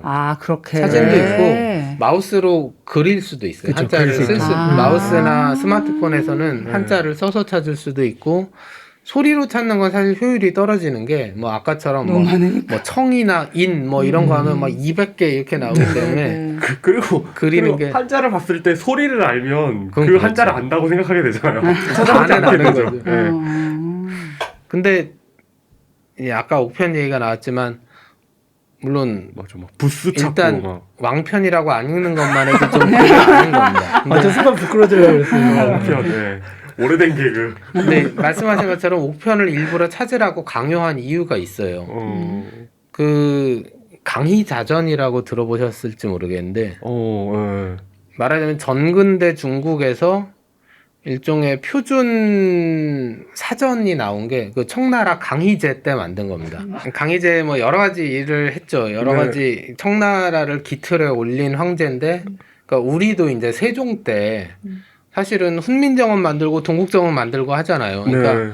원래 앞대에서 다 이렇게 그 손에 피 묻히고 다 시끄러운 거 정리하고 나면 그 다음 때는 이제 문화 융성의 그 꿈이 생기면 꿈이기도 네. 하고 의무기도 하죠. 이제 네. 군주에. 그러면 강희제도 여러 가지 일을 하는데 그 중에 자전 편찬을 한 것도 있어요. 물론 이제 학문적으로도 많은 일을 하는데 그 강희자전에서 택한 분류가 지금 아까 말씀하신 옥편 찾으라고 강요했던 그 부수로 찾는 겁니다. 맞아, 맞아. 그러니까 네. 옥편의 색인을 딱 펴면 그 맨 앞에는 한자의 부수를 획수순으로 쭉 이렇게 그쵸. 네. 배열한 인덱스가 나와요. 무슨 한일자부터 시작해가지고. 그죠. 이제 1획짜리 부수는 한일자가 있고 네. 뭐 이렇게 그 세로 줄이 있고 네. 2획짜리는 뭐 사람인 또 뭐 있죠? 뭐. 뭐 3획에는 네. 뭐 간머리도 있고 물 삼수변도 있고 그러다가 제일 많은 게 아마 16획일 텐데 용용자가 그냥 부수입니다. 네, 그쵸. 단 부수가 네. 없어서 그래서 용용자 4개로 만든 한자가 있어요. 진짜 용용자를 4번 쓰면 되는 그게 거예요? 뭐 용이 되는 무슨 소리래요. 뭐라 읽는지도 잊어버려요. 뭐 무슨 뭐 용이 뭐 할 때 내는 그런 신비한 소리를 나타내는 용용자를 조그맣게 4개를 이렇게 네, 죄송합니다. 네.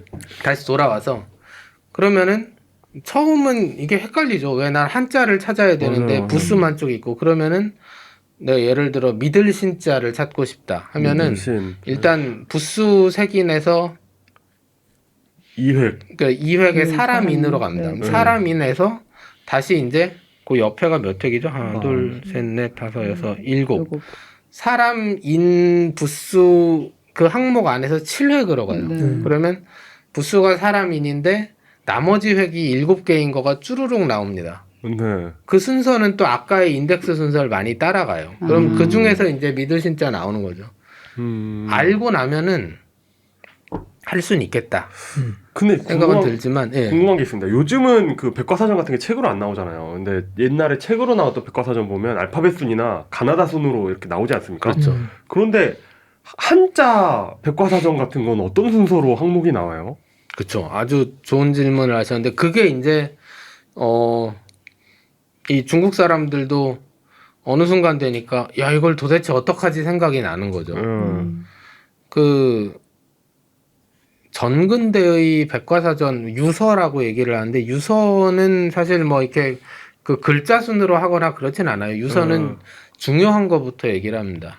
그래서 뭐 천문 뭐 이런 거부터 그러니까 류서라는 건 세상에 존재하는 여러 종류의 사물에 대한 책이니까 그건 중요한 거부터 나오는 게 이제 이 사람들 생각하는 순서에 맞거든요. 그러니까 우리처럼 그리고 그게 더 효율적일 수도 있어요. 이 글자 순서대로 하면은 지식의 중요성보다는 물론 중요성 생각하기에 따라 다 사람마다 다를 수 있는데 정말로 그냥 글자 순서대로 나오니까 그렇게 알고 싶지 않은데 맨날 펴면 처음에 나오고 막 그래서 저는 맞아. 여담이지만 어릴 때 되게 친숙했던 인물이 유리 가가린 맞아. 인명사전의 지존이거든요. 가가린 가가린. 어떻게 만들어도 맨 앞에 나올 수밖에 없는. 테드에서 어떤 분이 그 영어 그 백과사전 정주행했다고 그쵸, 했는데 그쵸. 네네. 맨 처음에 나온 그 영어 사전 맨 처음에 나온 게 그 악 있잖아요. 맞아요, 그, 맞아요. 그 우리나라 우리나라 음악. 악에 대해 알게 되는 나름 자부심이 그렇더라고요. 뜬금없이 K 그 다음에 K-팝 뭐 근데 그렇게 했을 경우에는 사실 그 누가 사전을 읽는 식으로 소비하지는 잘 않는데 그런 어떤 뭔가 뭐랄까 그 레퍼런스로서의 기능은 별로 없었겠어요. 근데 또 그 시대 사람들의 머리는 거기에 맞춰서 구조화 있던 거죠. 그러니까 근데 내가 하늘에 대해 뭐가 궁금하다면 류서에서 천부를 찾으면 됩니다. 내가 뭐 동물에 대해 궁금하다 그러면은 뭐 지부에서 뭐 금수 아니면 식물에 대해 궁금하면 지부에서 초목파트를 찾으면 되고 그럼 그게 중요한 순으로라면 예를 들어 호랑이랑 사자 항목이 있는데 호랑이가 먼저 나오냐 사자가 먼저 나오냐에 따라서 어떤 약간 정치적인 그런 게 있을 수 있잖아요. 그렇죠. 사실은 그래서 가치관이 반영될 수밖에 없는 거고 어떤 면에선 그 글자 순으로 나온 게 표현이 좀 적절할지 모르겠지만 더 민주적인 사전의 배열일 수 있어요. 왜냐하면 아까 말씀드린 것처럼 그 어떤 가치 기준에 따라 배열했다는 거는 그 사회의 그 가치 기준을 공유하는 사람은 찾기가 쉬워요. 근데 그 사회에서도 그만큼 배운 사람은 일부잖아요. 그러니까 그런 류서는 사실은 선비들, 글 공부가 좀 된 사람들, 그러니까 당연히 뭔가를 세면, 그러니까 선비들이 옛날 문집 썼을 때 2권이면 상하 이렇게 쓰는데 3권이면 천지인 이렇게 쓰고 하거든요. 이게 너무 당연하게 몸에 스며들어 있던 건데 뭐 4권이면 주역에 나오는 것 같아서 원형 이정 뭐 이렇게 쓰고 그럽니다. 근데 우리가 들으면은 약간 우리에겐 생소한 시스템인 거죠. 근데 이런 게 당연하게 몸에 배 있는 사람은 사회의 일부분밖에 안 되고 그러니까 나머지 사람이 읽을 걸 염두에 두지 않았던 시스템인데 사실은 이게 중국도 근대로 넘어오고 그 지난 시간에 잠깐 얘기를 했지만 이 민주사회 또는 대중사회로 넘어가면서는 이 시스템이 유지가 안 되는 거예요.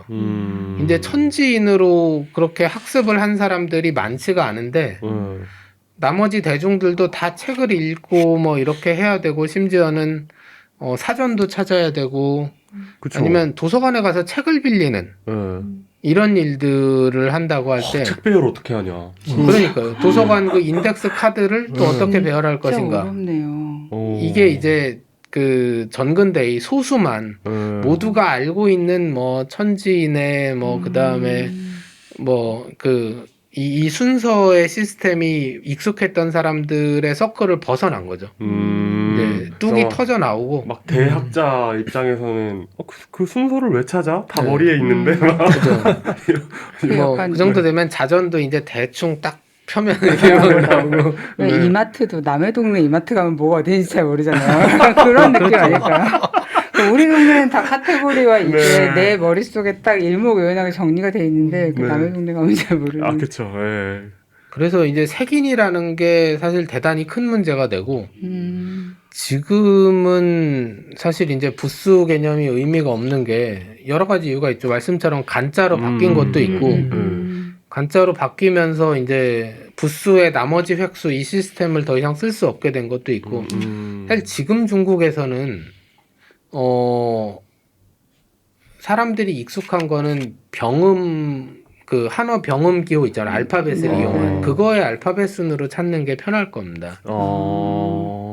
어차피 이제 발음이 알파벳으로 표기를 하기 때문에 그런데 제가 지금 말씀드리는 시기는 그 전통 시대의 체계가 더 이상 쓸모가 없어졌지만 그렇다고 알파벳으로 넘어가자는 합의도 되지 않은 그 어중간한 시대인 거죠. 그러니까 청나라 그 소위 신의 혁명이 일어나고 뭐 요럴 때문에 민국식이라고 얘기하는 네네. 부수로 찾는 것도 더 이상 쉽지가 않고 그리고 여러 가지 시도가 나요. 로마자 그러니까 알파벳으로 하자는 얘기도 있고 또는 지금 대만에서는 지금도 이걸 사용하고 있는데 주음부호라는 또 발음 기호가 있습니다. 주음부. 주음이라고 한자 중국어 발음을 표기하는 건데 좀 이상한 뼈다귀 같이 생긴 중국 부스처럼 보이기도 해요. 그런 발음 기호 한자가 있는데 그거를 사용하는 방법도 있고 여러 가지 아이디어들이 나오는데 그럼 만약에 사람들이 그 대만 사람들이 한자 정자체를 버리고 주음부호만 쓰면 한자의 알파벳 문자화가 되는 건가요? 그렇죠. 이론적으로는 가능하죠. 네. 꼭 일본 사람들이 가나만 가지고 쓰자는 것처럼 한 것도 있는데 네네. 여기서 사실은 정말 말이라는 게 이제 뭐 기술적으로 어떻게 쓸 수 있느냐의 문제도 있는데 네. 대단히 애매모호한 표현이지만 올바르게 쓰는 방법이 뭐냐. 이것도 대단히 중요한 문제가 됩니다. 어떤 사람들에게는. 네, 그죠. 예를 들어 한글 타자기 얘기는 아마 뭐 다음 시간에 더 깊이 하게 되겠지만 근데 네. 이제 한글도 사실은 그 일문이나 한자 타자기처럼 뭐 가, 갸, 각 뭐 이런 식으로 완성된 글자를 쭉 트레이에 늘어놓고 찍으면 글자 모양 예쁘게 잘 나오거든요. 네네네. 잘 나오는데 안 나오죠. 그렇지만 사람들의 저항감은 이거죠. 나의 한글은 이렇지 않아. 아, 그렇죠. 나의 한글은 그러니까 세종대왕님이 그렇지 않죠. 한글을 만든 뜻은 이게 아니었는데 네. 그러니까 머릿속엔 한글은 한글답게 쓰는 방식이 있다. 뭔가 다른 방식이 있다. 이것이 대단히 강하게 자리 잡고 있는 건데요. 사실은 중국에서도 이 근대화 과정에서 뭐 색인을 어떻게 할 것인가 이런 논쟁을 하다 보니까 정말 한자란 것은 무엇이냐, 한자의 본질은 뭐냐, 우리가 한자를 어떻게 이해해야 하느냐 이런 질문들이 나옵니다. 그래서 제가 그 자전의 색인 얘기로 시작한 게 뭐냐면 우리는 중국 사람들은 큰 고민 없이 그 이 커다란 활판에 뭐 천몇백 자를 늘어놓고 이렇게 찍는 것으로 같다고 생각하기 쉬운데 사실 이거는 이것저것 다 해보다가 안 돼서 결국 이렇게 간 거예요. 왜냐면 우리가 나의 한글은 이렇지 않아 했던 것처럼 중국 사람들도 나의 한자는 이렇지 않아 생각했던 게 있습니다. 무슨 말이냐면 우리는 한자를 통으로 생각하기 쉬운데 사실은 이 자전으로 부수 색인하는 방법을 어릴 때부터 배우고 붓글씨를 써오고 했던 사람들은 한자도 사실 조합형이죠. 그렇죠. 한자도 조합으로 생각하는 겁니다. 우리가 한글을 조합으로 생각한 것처럼 한자도 조합이고 그러면 아니 붓수를 찍는 한 타자기를 만들면 사실은 이렇게 무식하게 뭐 1000자, 2000자를 그 활판에 늘어놓고 뽑아서 찍는 그 방식의 타자기를 만들 필요가 없지 않겠는가 그쵸. 라는 생각을 한 거죠. 타당한 발상. 근데 부스라는 게 또 그렇게 한 모양으로 가만히 얌전히 있는 게 아니지. 그렇죠. 그러니까, 네. 현실적인 문제가 있는 게 그런 면에서는 한글이 뭐 운이 좋았다고 할 수가 있고 아니면 뭐 세종대왕의 큰 그림이 있었다고도 할 수 있는데 한글은 말씀하신 모양이 바뀌는 문제가 한글도 좀 있긴 하지만 기본적으로 그 구성 요소의 수가 훨씬 적습니다. 그러니까 뭐 그 자음 모음 해서 24자에다가 약간의 변형을 고려해도 그 알파벳 타자기에 어떻게 우겨 넣을 수가 있어요. 근데 이제 한자는 정말 붓수만 가지고 타자기를 만든다고 해도 이게 붓수의 개수 자체가 일단 많습니다. 100여 개, 100여 개가 훨씬 넘고, 그 다음에 그 붓수가 뭐 어디에 찍히는지에 따라서. 그쵸. 마음심자가 그쵸, 아래에 모양- 가느냐, 옆으로 가느냐. 모양과 크기와 이것들이 바뀌는 거죠. 그래서 사실은 붓수 타자기를 만들려고 노력했던 사람들이 있는데, 이제 안 되죠. 그 잘 안 되죠. 그리고 똑같이 상상하실 수 있듯이 한중일 세 나라가 다 잠깐씩은 다 이제 알파벳으로 가자 얘기가 나옵니다. 다 때려치우자. 네. 이게 뭐냐. 그나마 한국이 제일 적게 나온 게 네. 한국은 원래 소리 글자인 한글이 있으니까 그쵸. 근데 한글 풀어 쓰자라는 운동도 있었던 걸로 그렇죠. 네, 기억합니다. 풀어 쓰는 건 뭐죠? 그러니까 한글을 지금 우리 종성을 묶어가지고 말하면 옆으로 그냥 알파벳처럼 옆으로 쭈르륵 쓰는 초성, 거죠. 중성, 종성을 묶어가지고 한 글자로 쓰는데 그거 없이 그냥 풀어 쓰자 알파벳처럼. 무슨 이득이 있을까요? 네네. 뭐 그럼 타자기 만들기. 타자기를 만들기가 쉽고 바로 글기가 또 오답이다. 다시 돌아오면 네. 그래서 이제 중국에서도 차라리 이럴 바엔 알파벳으로 가자 얘기 나왔다가 그것도 이제 자존심상 안 되는 거죠. 그렇죠. 그리고 주음부호도 주음부호로 쓰자는 얘기도 나왔는데 그것도 자존심상 용납이 안 되고 실제로도 소리로 써놓으면 불편하긴 합니다. 그죠. 네. 그 한자의 장점이 시각적으로 의미가 확 들어오는 건데 그걸 포기하자는 얘기이기 때문에. 네, 맞습니다. 근데 이제 그래서 부스 타자기는 잘 안 되고 네. 이것저것을 시도하다가 결국엔 이 활판에 늘어놓는 타자기로 가게 됩니다. 이게 부득이한 타협인데 다만 이 활판의 크기가 한계가 있기 때문에 여기 뭘 넣는지는 타자수 마음이에요. 그래서 이 활자를 그냥 내가 넣고 싶은 걸로 안 치면 되잖아요. 그래서 사실은 그 타자기를 쓰는 사무실의 업종이나 이거에 따라서 조금씩 그 선호하는 글자들이 달라집니다. 무역 아무래도 법률 관계된 문서면은 법에 관계된 용어들이 많이 들어올 거고 무역회사면은 무역에 관계된 용어들이 많이 들어올 거고 그리고 뭘 가운데에 놓느냐에 따라서도 뭘 가운데에 놓느냐도 이제 여건에 그 사무실이 무슨 일을 하는 곳이냐 이런 거에 따라 달라집니다. 그러니까 이렇게 기계가 있고 거기에다가 자기네 용도에 맞는 네. 글자를 끼워놔가지고 심는 거죠. 심고 이제 나중엔 종이랑 같이 이 종이가 감겨 있으면은 레버를 그 활자 위로 가져가면 요걸 뽑아서 딱 찍어주는 방식인데 약간 인쇄 조판이랑 크게 다른 것 같아요. 사실상 그 소형 인쇄기라고 보면 됩니다. 근데 그걸 뭐라고 해야 되나 그 기계를 다루는 걸 한번 배웠다고 해서 그걸 막 능숙하게 칠 수 있을 것 같진 않고. 그렇죠. 그래서 그건 남의 타자기는 못 써요. 손에 익지 않아서. 타자 3급 이런 거였군요. 아니, 남의 타자기를 쓸 수는 있는데 대단히 느리겠죠. 일일이 봐야 되니까. 그 글자가 크지도 않아가지고 잘 보이지도 않을 텐데 막 이렇게 해가지고 살펴가지고 이 가이드 종이에 인쇄된 가이드가 같이 있습니다. 네. 그러면 가이드의 침이 그 위치로 가게 움직이면 그 글자를 찍는 부분은 활자 위로 가 있고 그런 식으로 이제 싱크로가 돼 있는 거죠. 그럼 막 진짜 막 모든 한자를 다 쓸 수 있는 몇만자 타자기 이런 건 있을 수가 없겠네요. 뭐 이론적으로는 가능한데 큰 의미도 없고요. 근데 이제 재밌는 에피소드가 사실은 요 책에 좀 나온 얘기긴 합니다. 차이니즈 타이프라이터라는 책이 뭐 저도 개인적으로 아는 분이 쓴 책인데 요번에 번역이 돼서 나왔어요. 근데 여기 오면 재밌는 에피소드가 많이 나오는데 그 중에 털모자에 대한 얘기가 있습니다. 털모는 사실 그렇게 많이 쓰던 글자가 아니라 그 1940년대까지는 어디 귀퉁이에 있었는데 1949년 이후 중국의 거의 모든 타자기에서 한 가운데로 들어가게 됩니다. 근데 모자를 그렇죠. 그 옆에 그리고 연관된 글자들이 들어가는데 모택동 주석.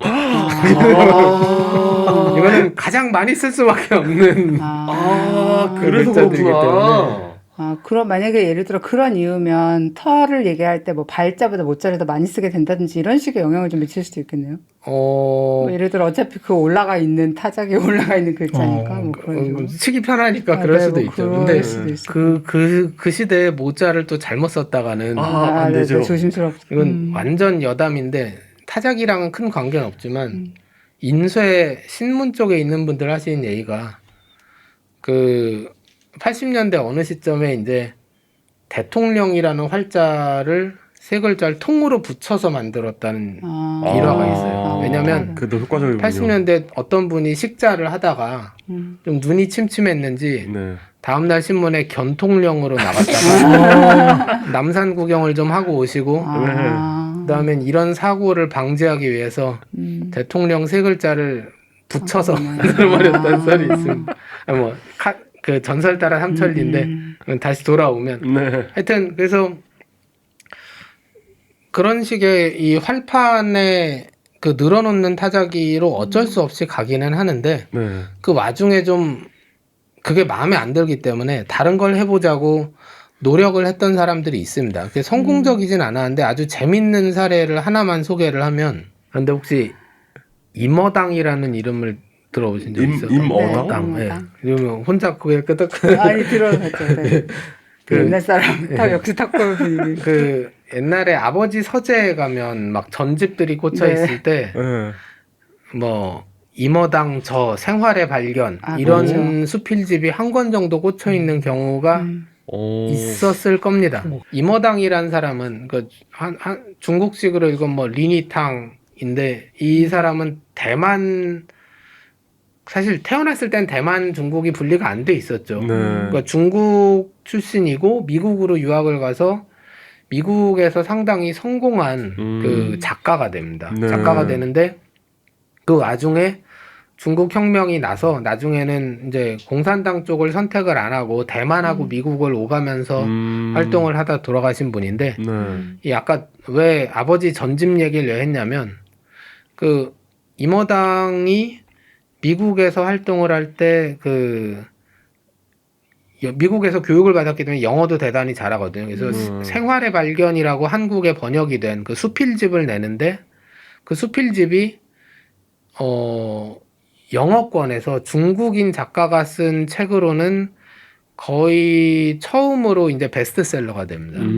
그러니까 뉴욕타임즈 베스트셀러가 됐어요, 실제로. 네. 그러니까 중국인의 생각이나 이런 것에 대해서 미국 사람들이 그것을 보고 많이 알게 되었다라고 얘기를 하고, 물론 후대의 사람들은 임어당은 너무 미국화됐고 이 사람이 얘기한 거에 왜곡된 것도 많고 이렇게 비판을 하긴 하는데 네. 옛날 사람이에요. 어떻게 비교를 하면 되냐면, 여러분 그 대지라는 소설 혹시 펄벅? 네. 펄벅하고 친구입니다. 진짜요? 대략 그 세대의 정말 옛날 사람이라고 그렇군요. 생각합니다. 훨씬 나중 사람이라는 느낌이 있는데. 그렇죠. 네. 근데 재밌다. 이제 펄벅하고 친구지간이고 1930년대에 그 하버드, 콜롬비아 이런 데서 배운 유려한 영어로 중국에 대한 수필집을 썼으니까 그게 이제 중국 사람이 직접 쓴 그것도 영어로 잘 읽히게 쓴 수필이라서 이제 뉴욕타임즈 베스트셀러가 된 거죠. 근데 이제 오히려 중국 혁명 이후 이럴 때 그 뒤에 가서는 크게 그러니까 이제 아무래도 시대가 바뀌니까 많은 활동을 못 하긴 했는데, 하여튼 임어당이 그 명성을 얻고 일종의 책임감을 가지고 어느 순간 중국 타자기를 만드는데 꽂힙니다. 내가 어떻게 보면 가장 성공한 중국인 작가인데 지금 세계적으로는 서방에 가장 잘 알려져 있고 하는데, 또 중국 타자기가 중국만의 문제가 아니고 이미 미국에 중국인 유학생이 어마어마하게 많이 있었거든요. 그렇죠. 그 인구도 많고 하니까 영어권에 중국인 유학생도 많고 하니까 정말, 그리고 이제 그 사람들을 매일 보는 거죠. 미국 사람들은 타자기로 이제 일본에 몇백 타씩 치면서 문서도 빨리빨리 만들고 이렇게 효율적인 생활을 하는데, 그러다가 야 너희들은 아직도 붓으로 쓰고 막 그런다며 막 약간 여기서 이제 그 한자라는 것 자체가 중국이 근대를 쫓아오지 못한다는 상징처럼 여겨지는 거예요. 그러니까 한때는 중국 근대화의 그렇죠. 장벽이 되는군요. 중국 문명의 자부심이었는데 너희는 활자도 하나 만들면 이만큼씩 만들어야 되고 타자기도 못 만들고 아이고 전보는 어떻게 치니 쯧쯧 진짜? 전부 어떻게 쳐요? 중국어로? 그렇죠. 그러니까 전보도 소리로 칠 수밖에 없었겠죠. 지금이야 이제 컴퓨터를 이용해서 보내고 막 이런 아스키 코드 같은 걸 보내고 그럴 수 있겠지만 네. 그 막 2차 대전 영화 같은 거 보면은 막 그렇잖아요. 그 미국이나 이런 데서는 막 뚜뚜뚜뚜 해가지고 보내는데 그 당시 그 국민당군은 어떻게 보냈을까요? 한자로 어떻게 보내지? 막 그게 막 뚜뚜뚜뚜뚜뚜뚜 한 글자고 막 이런. 그거는 저도 안 찾아봤는데 아마 주음부어로 보냈을 가능성도 크고요. 네. 그래서 이제 그 스트레스를 계속 받는 거죠. 사실은 다시 이 책에도 나오지만 당시 미국에서 활동하던 한국인들도 그 재미교포들도 우리도 타자기를 만들어야 되겠다 생각을 많이 합니다. 생각을 많이 하고 부러운 거죠. 부러우니까 직접 개조도 하고 하는데 중국 사람들도 이렇게 하고 싶어요. 팔자도 좀 그렇잖아요. 이제 이 타자기랑은 살짝 벗어나지만 활자를 만드는 것도 숫자가 어마어마합니다. 그래서 맞습니다. 사실은 우리가 금속 활자 얘기하면서 구텐베르크랑 직지 같은 거 비교하고 최근에 또 인사동에서 한 바가지 나오잖아요. 근데 사실은 중국이나 한국이나 정말로 많이 쓰인 금속 활자 기술은 일찍이 발명이 됐지만 정말로 많이 쓴 건 목판이에요. 한자로 금속 활자를 주조한다는 거는 국책 사업입니다. 그만큼의 철이나 동을 어디서 가져와야 되는데 그리고 활자를 만들어 놓으면 딴 데 못 쓰잖아요. 그러네요. 경제성이 없네요. 그렇죠. 그러니까 알파벳 활자 같은 거 만들어 놓으면 어차피 나라에 그 유럽도 그렇죠. 나라에 따라 다르겠지만 만화에 30개니까 그렇죠. 그거 만들어 가지고 그 여러 벌 만들어 가지고 거기서 이제 한 페이지를 찍을 정도만 하면 되니까 많이 쓰는 글자 S, E 이런 것도 한 10개, 20개 정도씩만 만들면 되니까 그것도 식자하는 것도 되게 쉽잖아요. 이렇게 예, 인쇄해서 이렇게. 예. 1000개 안팎이면 되거든요. 예. 대문자, 소문자 하면 2배 되고 하겠지만 그래가지고 초기 비용이 비싸더라도 그걸 해놓으면은 충분히 뽑을 수 있고. 그런데 한자는 이거 하나 주조해놔도 이거 한 번도 안 쓸 수도 있고 이 그렇죠. 한자를. 거기다 심지어 그런 뭐 아까 류서 같은 거를 만든다고 생각하면 네. 듣도 보도 못한 동물 이름, 식물 이름 이런 걸 다 그러니까 그런 건 금속 활자로 안 해요. 네. 그렇죠. 오히려 의미가 없죠. 목판이 그냥 깔끔한 겁니다. 목판은 한 페이지에 한 판 파면 되거든요. 그래서 실제로도 우리가 금속 활자 기술이 없어서가 아니라 사실은 목판이 훨씬 편리했던 거죠. 다시 돌아오면 그래서 문자 생활을 어떻게 지금 서양식을 따라갈 건가가 큰 스트레스가 되고 이제 임어당도 그래서 골방에 틀어박혀서 이제 사제를 털어가지고 막 그걸 만들기 시작합니다. 네. 이 한글 타자기 만든 공병호 박사랑 비슷한 점이 꽤 많아요. 공병호 박사도 안과로 큰 돈을 벌고 사제를 털어서 막 자기가 만들고 이렇게 하는데 그러니까 좀 덕심이 있는 사람이 한번 꽂히면 대단히 무서운 결과가 나타납니다. 덕심과 돈이 있는 사람이. 애초에 공대를 가지. 근데 이 임어당이 그 고생고생을 해서 심지어는 만드는데 성공을 해요. 아주 괴물 같은 기계를 만들어내는데 외관상 영문 타자기랑 비슷하게 생겼어요. 조금 큰데 진짜요? 그 안에는 근데 이거 무슨 타자기냐면 붓으로 입력을 해서 총 8,652자를 찍을 수 있는 타자기입니다. 8,000자가 넘고. 안에가 어떻게 돼 있냐면은 금속 막대들이 있어요. 금속 막대 하나가 8면으로 된 봉입니다. 그러니까 육모 방망이보다 좀 더 팔모 방망이가 있고 네. 그 팔모 봉의 한 줄에는 한자가 29개가 이렇게 있어요. 대단하네요. 그러면 29 곱하기 8이죠? 네네. 그러면은 걔네가 이렇게 돌아가게 돼 있고 그 팔면 봉 6개가 실린더 하나를 둘러싸고 있어요.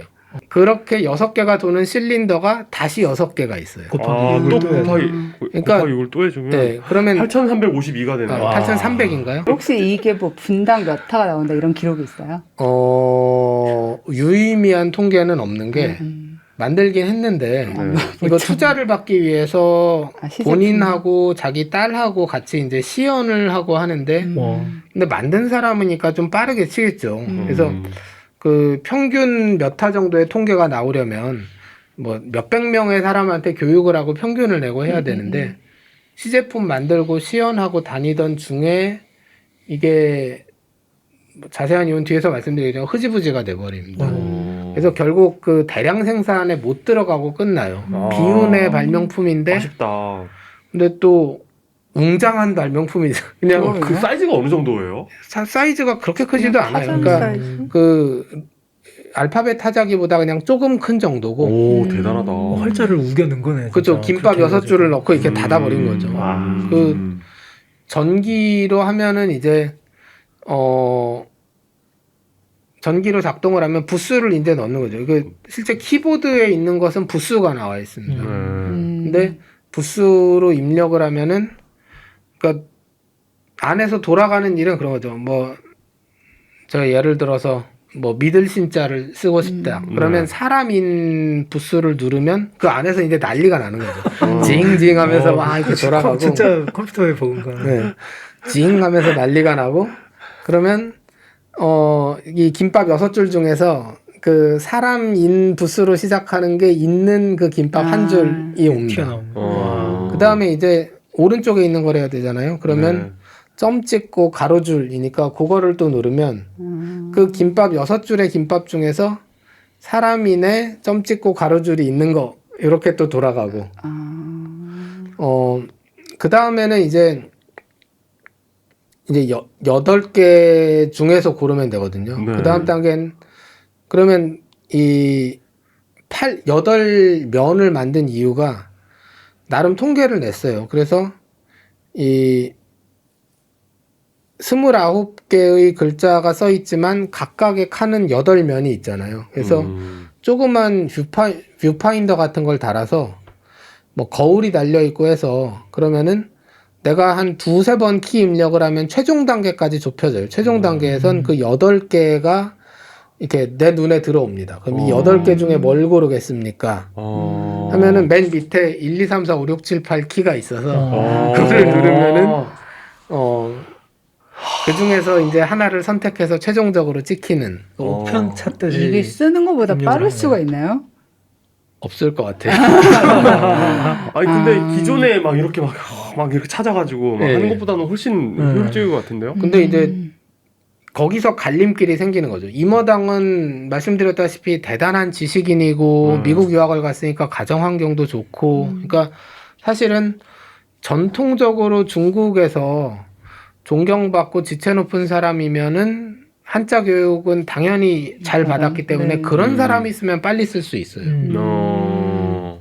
근데 극단적으로 예를 들어서 뭐 그 모택동 따라서 대장정 연안까지 따라간 홍군 병사한테 이거를 던져주고 쓰라 그러면 그렇죠. 모든 사람이 쓸 수 있는 타작이 아닌 거죠. 어떻게 보면은 사람이 가지고 있었던 장점이 응축된 타작이기도 한데 왜냐면 한자의 원리를 잘 알고 있었고 한자라는 것에 능숙한 사람이니까. 근데 네. 반대로 이 사람의 가지고 있었던 배경이 한계로 작용한 거기도 하죠.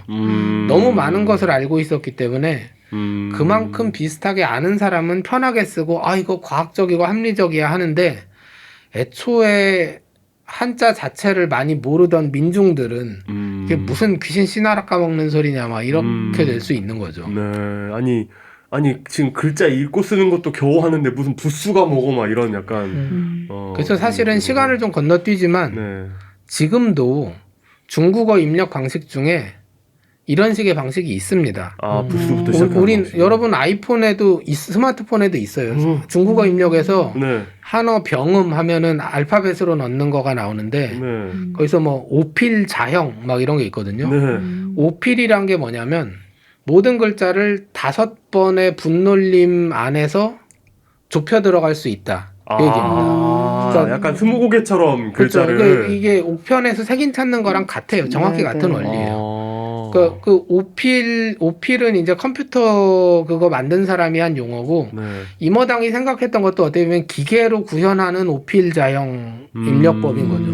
한 4번 정도의 키 입력으로 이렇게 몇 천자가 촥촥촥 좁혀져서 하나로 줄어드는. 와 진짜 스팀펑크. 근데 이제 그런데요? 오필이 있는데 왜 중국 사람이 안 쓰냐? 똑같은 이유입니다. 대부분의 사람은 한어 병음으로 입력하는 게 훨씬 빠르고 편해요. 근데 이제 중문학, 네. 중국 어학, 네.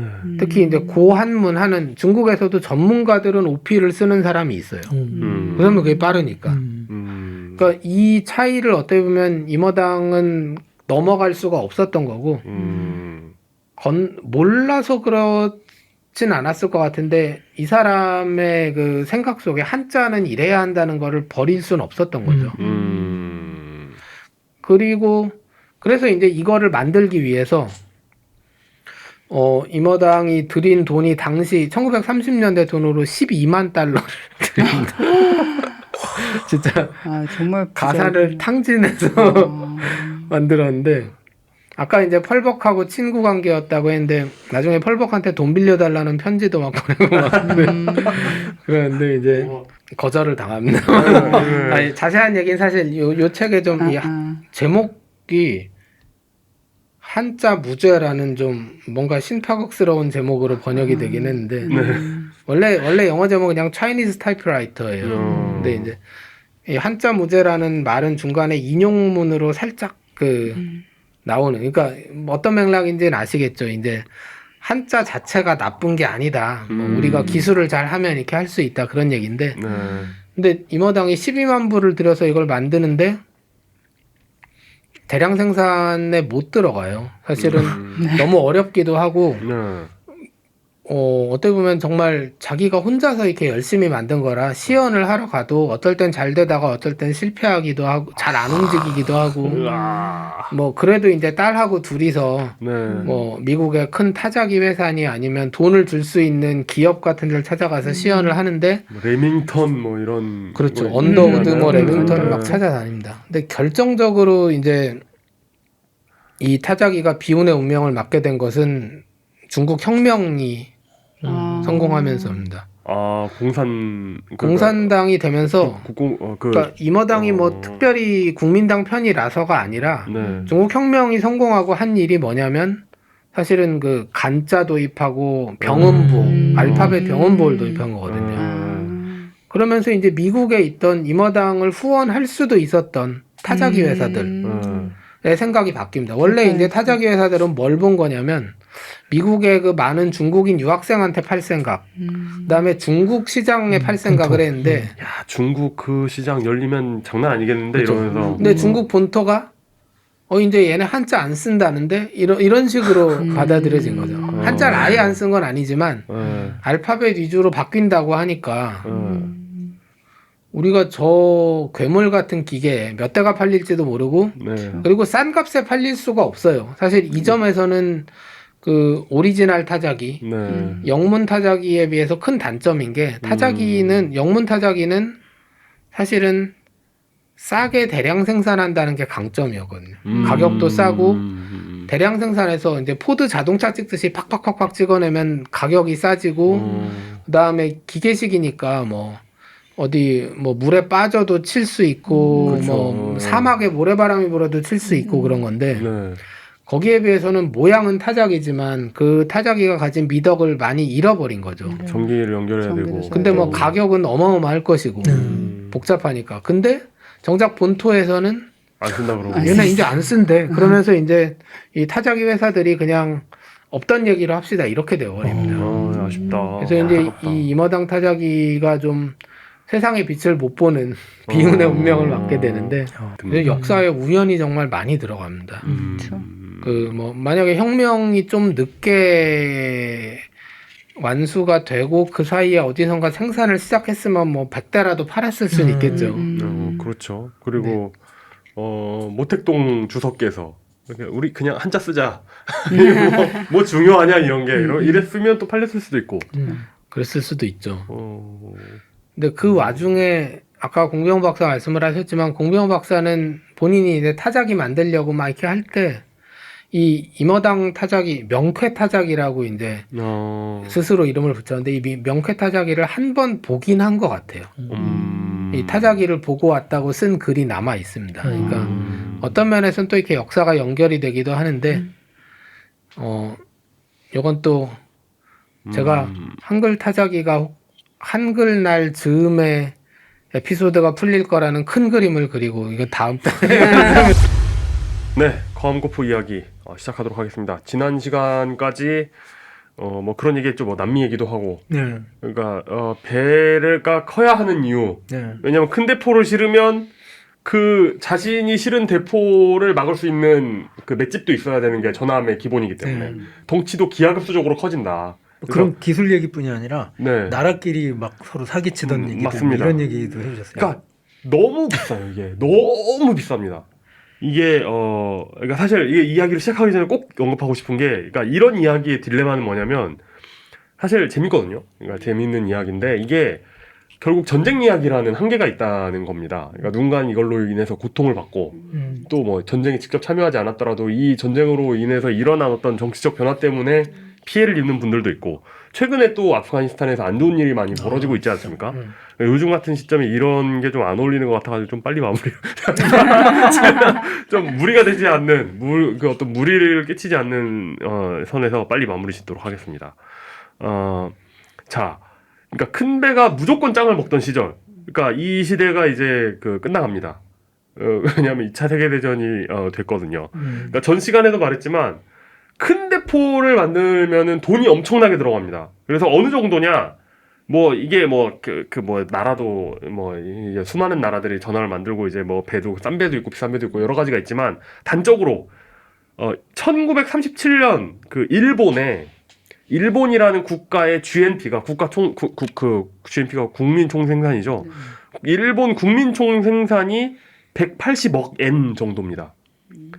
그리고 이제 일본을 포함한 일본 제국 전체, 이제 그때는 이제 일본 제국의 일부가 우리나라도 있었죠. 일본 제국 전체 GNP가 220에서 230억 엔 정도예요. 그런데 1937년 같은 해에 건조를 시작한 야마토급 전함의 건조 비용이 2억 5천만 엔입니다. 그러니까 180억 엔이 GNP인 나라에서 2억 5천만 엔을 들여가지고 배 한 척을 만드는 거예요. 그러니까 이건 국가 예산이 아니라 GNP입니다. GNP. 네. 그러니까 이걸 생각하면 말도 안 되는. 말도 안 되죠. 국가 전체 GNP의 1%가 넘는 돈을 배 한 척으로 쓰는 거예요. 그러니까 이게 그냥 아이고 비싸 뭐 F-35 전투기 바가지 썼다 뭐 이런 바가지를 쓰진 않았습니다 실제로. 근데 그런 기사들이 있죠 가끔. 근데 그런 기사가 나오는 레벨의 돈이 아닌 거예요. 이건 정말 그 나라 그러니까 한 나라가 흔들릴 정도의 돈이고. 근데 그럼에도 불구하고 이런 배를 만드는 건 그만큼 효과가 확실했다는 얘기죠.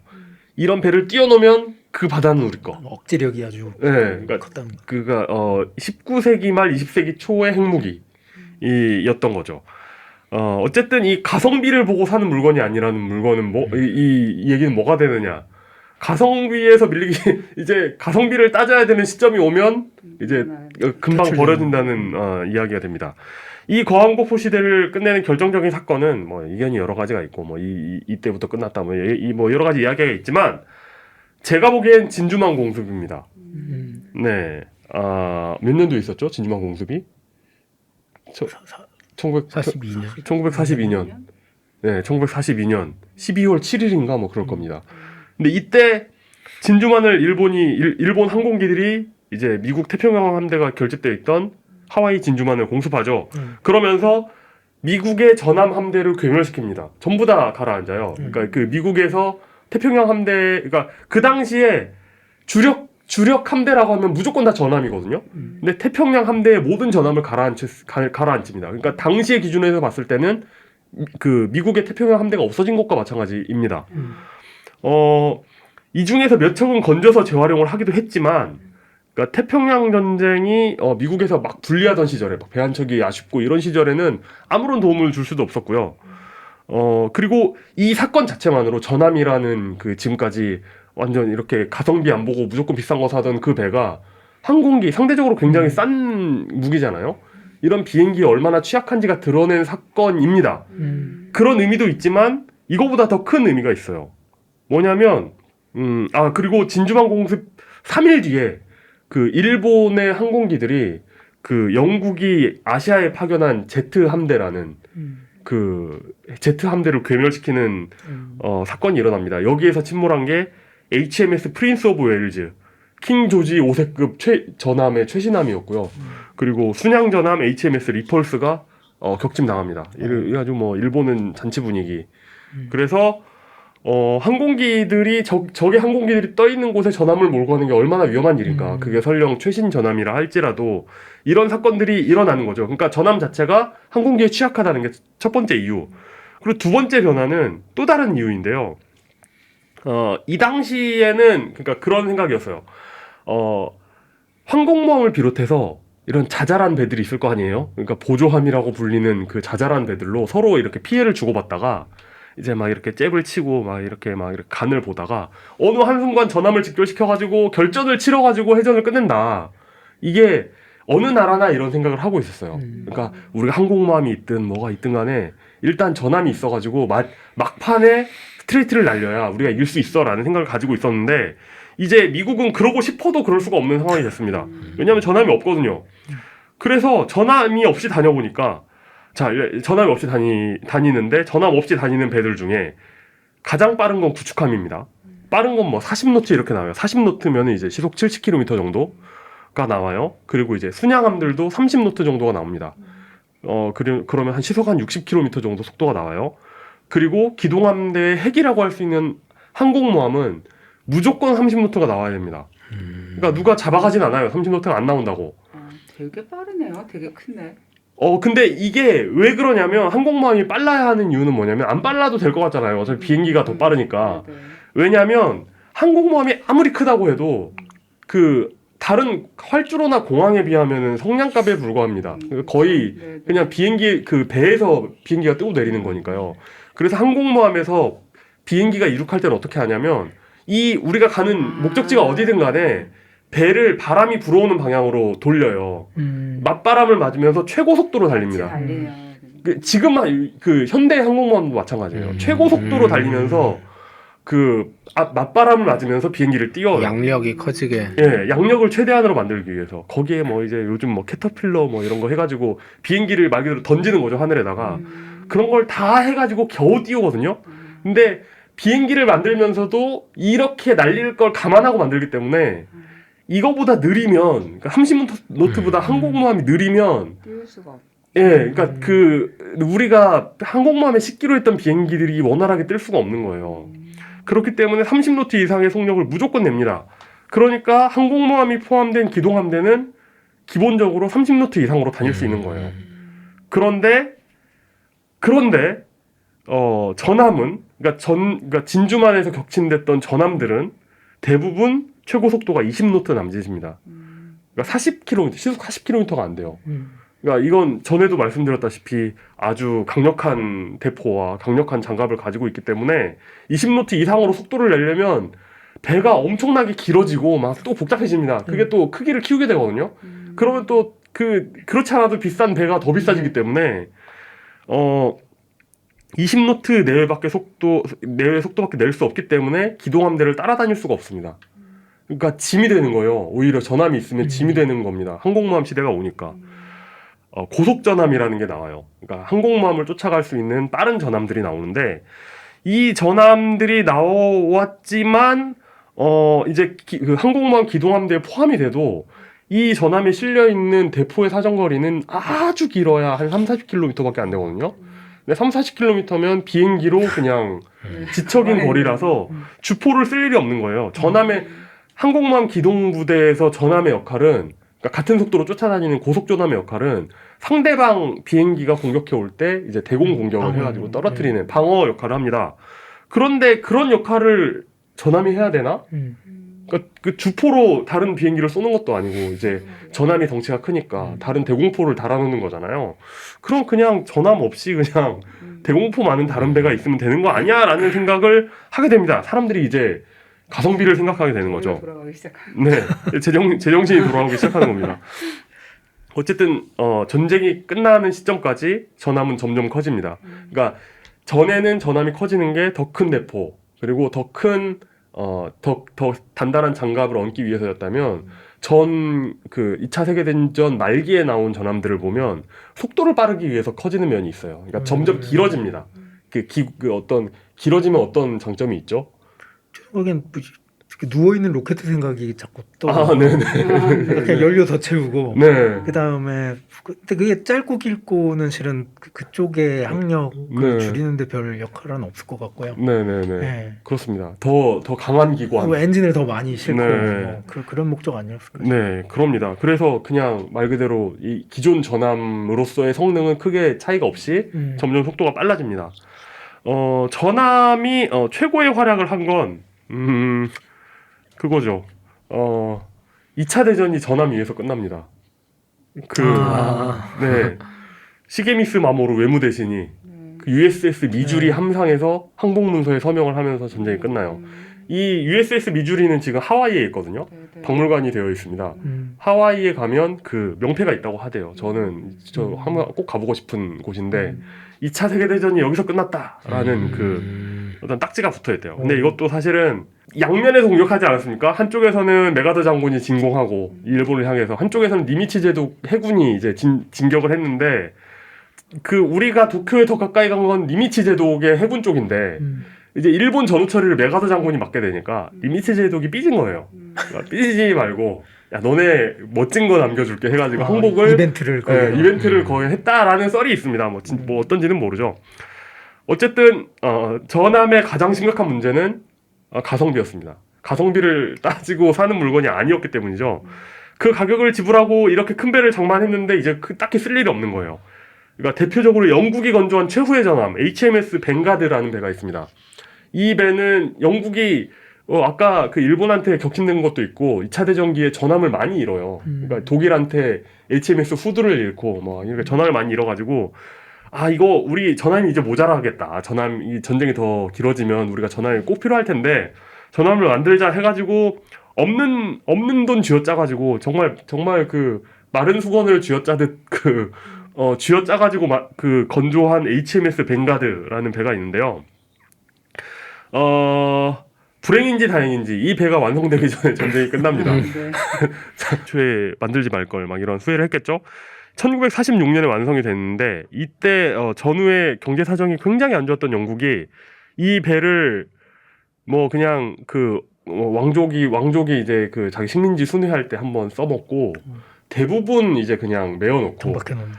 이거 어떡하냐 이거 쓸 데가 없다라고 고민하다가 한 10년 있다가 고철로 팔게 됩니다. 그러니까 한때 전 세계 모든 바다를 지배했던 영국이 그 영국의 어떤 전함이라는 상징성이 있잖아요. 이 영국이 건조한 마지막 최신의 전함에 굉장히 씁쓸한 최후라고 할 수가 있습니다. 영국의 마지막 전함이죠. 그리고 미국의 경우는 전함이라는 함급 그런 거대한 배를 마지막까지 사용한 나라입니다. 그러니까 일본이 항복한 전함 미주리가 있죠. 그리고 이 미주리를 포함한 아이오와급이라는 그 자매들이 있습니다. 똑같은 배들이 있는데요. 이 아이오와급 전함들이 최신 고속 전함이었기 때문에 최근까지 쓰입니다. 6.25 전쟁 참가했고요. 그리고 베트남전에 참전합니다. 주로 역할은 이제 그 해안을 포격하는 역할을 합니다. 전함이랑 싸울 데가 없어요, 사실. 현대로 오면은 뭐 미군의 뭐 해군 전력에 대항할 나라도 별로 없지만 그 전함이라는 배가 싸울 배도 없습니다. 그러니까 일단 30km 이내로 접근을 해야 되거든요. 그런 일이 벌어지질 않아요. 현대 해전에서. 그래서 뭐 그 해안을 포격하고 그리고 마지막 실전 참가는 1990년 걸프전입니다. 이때는 토마호크 미사일을 이때 그 이제 빈 공간 막 그 예전에 그 프로펠러기를 막으려고 막 그 잔뜩 쌓아놨던 그런 대공포 있잖아요. 필요 없잖아요, 이제 그것도. 왜냐면 다 제트기고 다 대공 미사일인데 그거 사람이 손으로 돌리는 대공포를 누가 쏘고 있겠어요. 그거 다 철거하고 토마호크 미사일 뭐 이런 하푼 미사일 이런 거 탑재해가지고 이라크 주요 시설을 공습하는 데 쓰였다고 합니다. 사실 무서운 이야기죠. 뭐 공습 이런 것도 사실 무서운 이야기인데 그냥 이렇게 가볍게 이야기하게 됩니다. 어쨌든 배의 덩치가 크다 보니까 굉장히 오래된 미사일을 장착할 걸 생각하지 않는 배였음에도 불구하고 미사일을 장착할 수 있는 건 장점이라고 할 수 있는데 이게 55,000톤급 그 전함이거든요.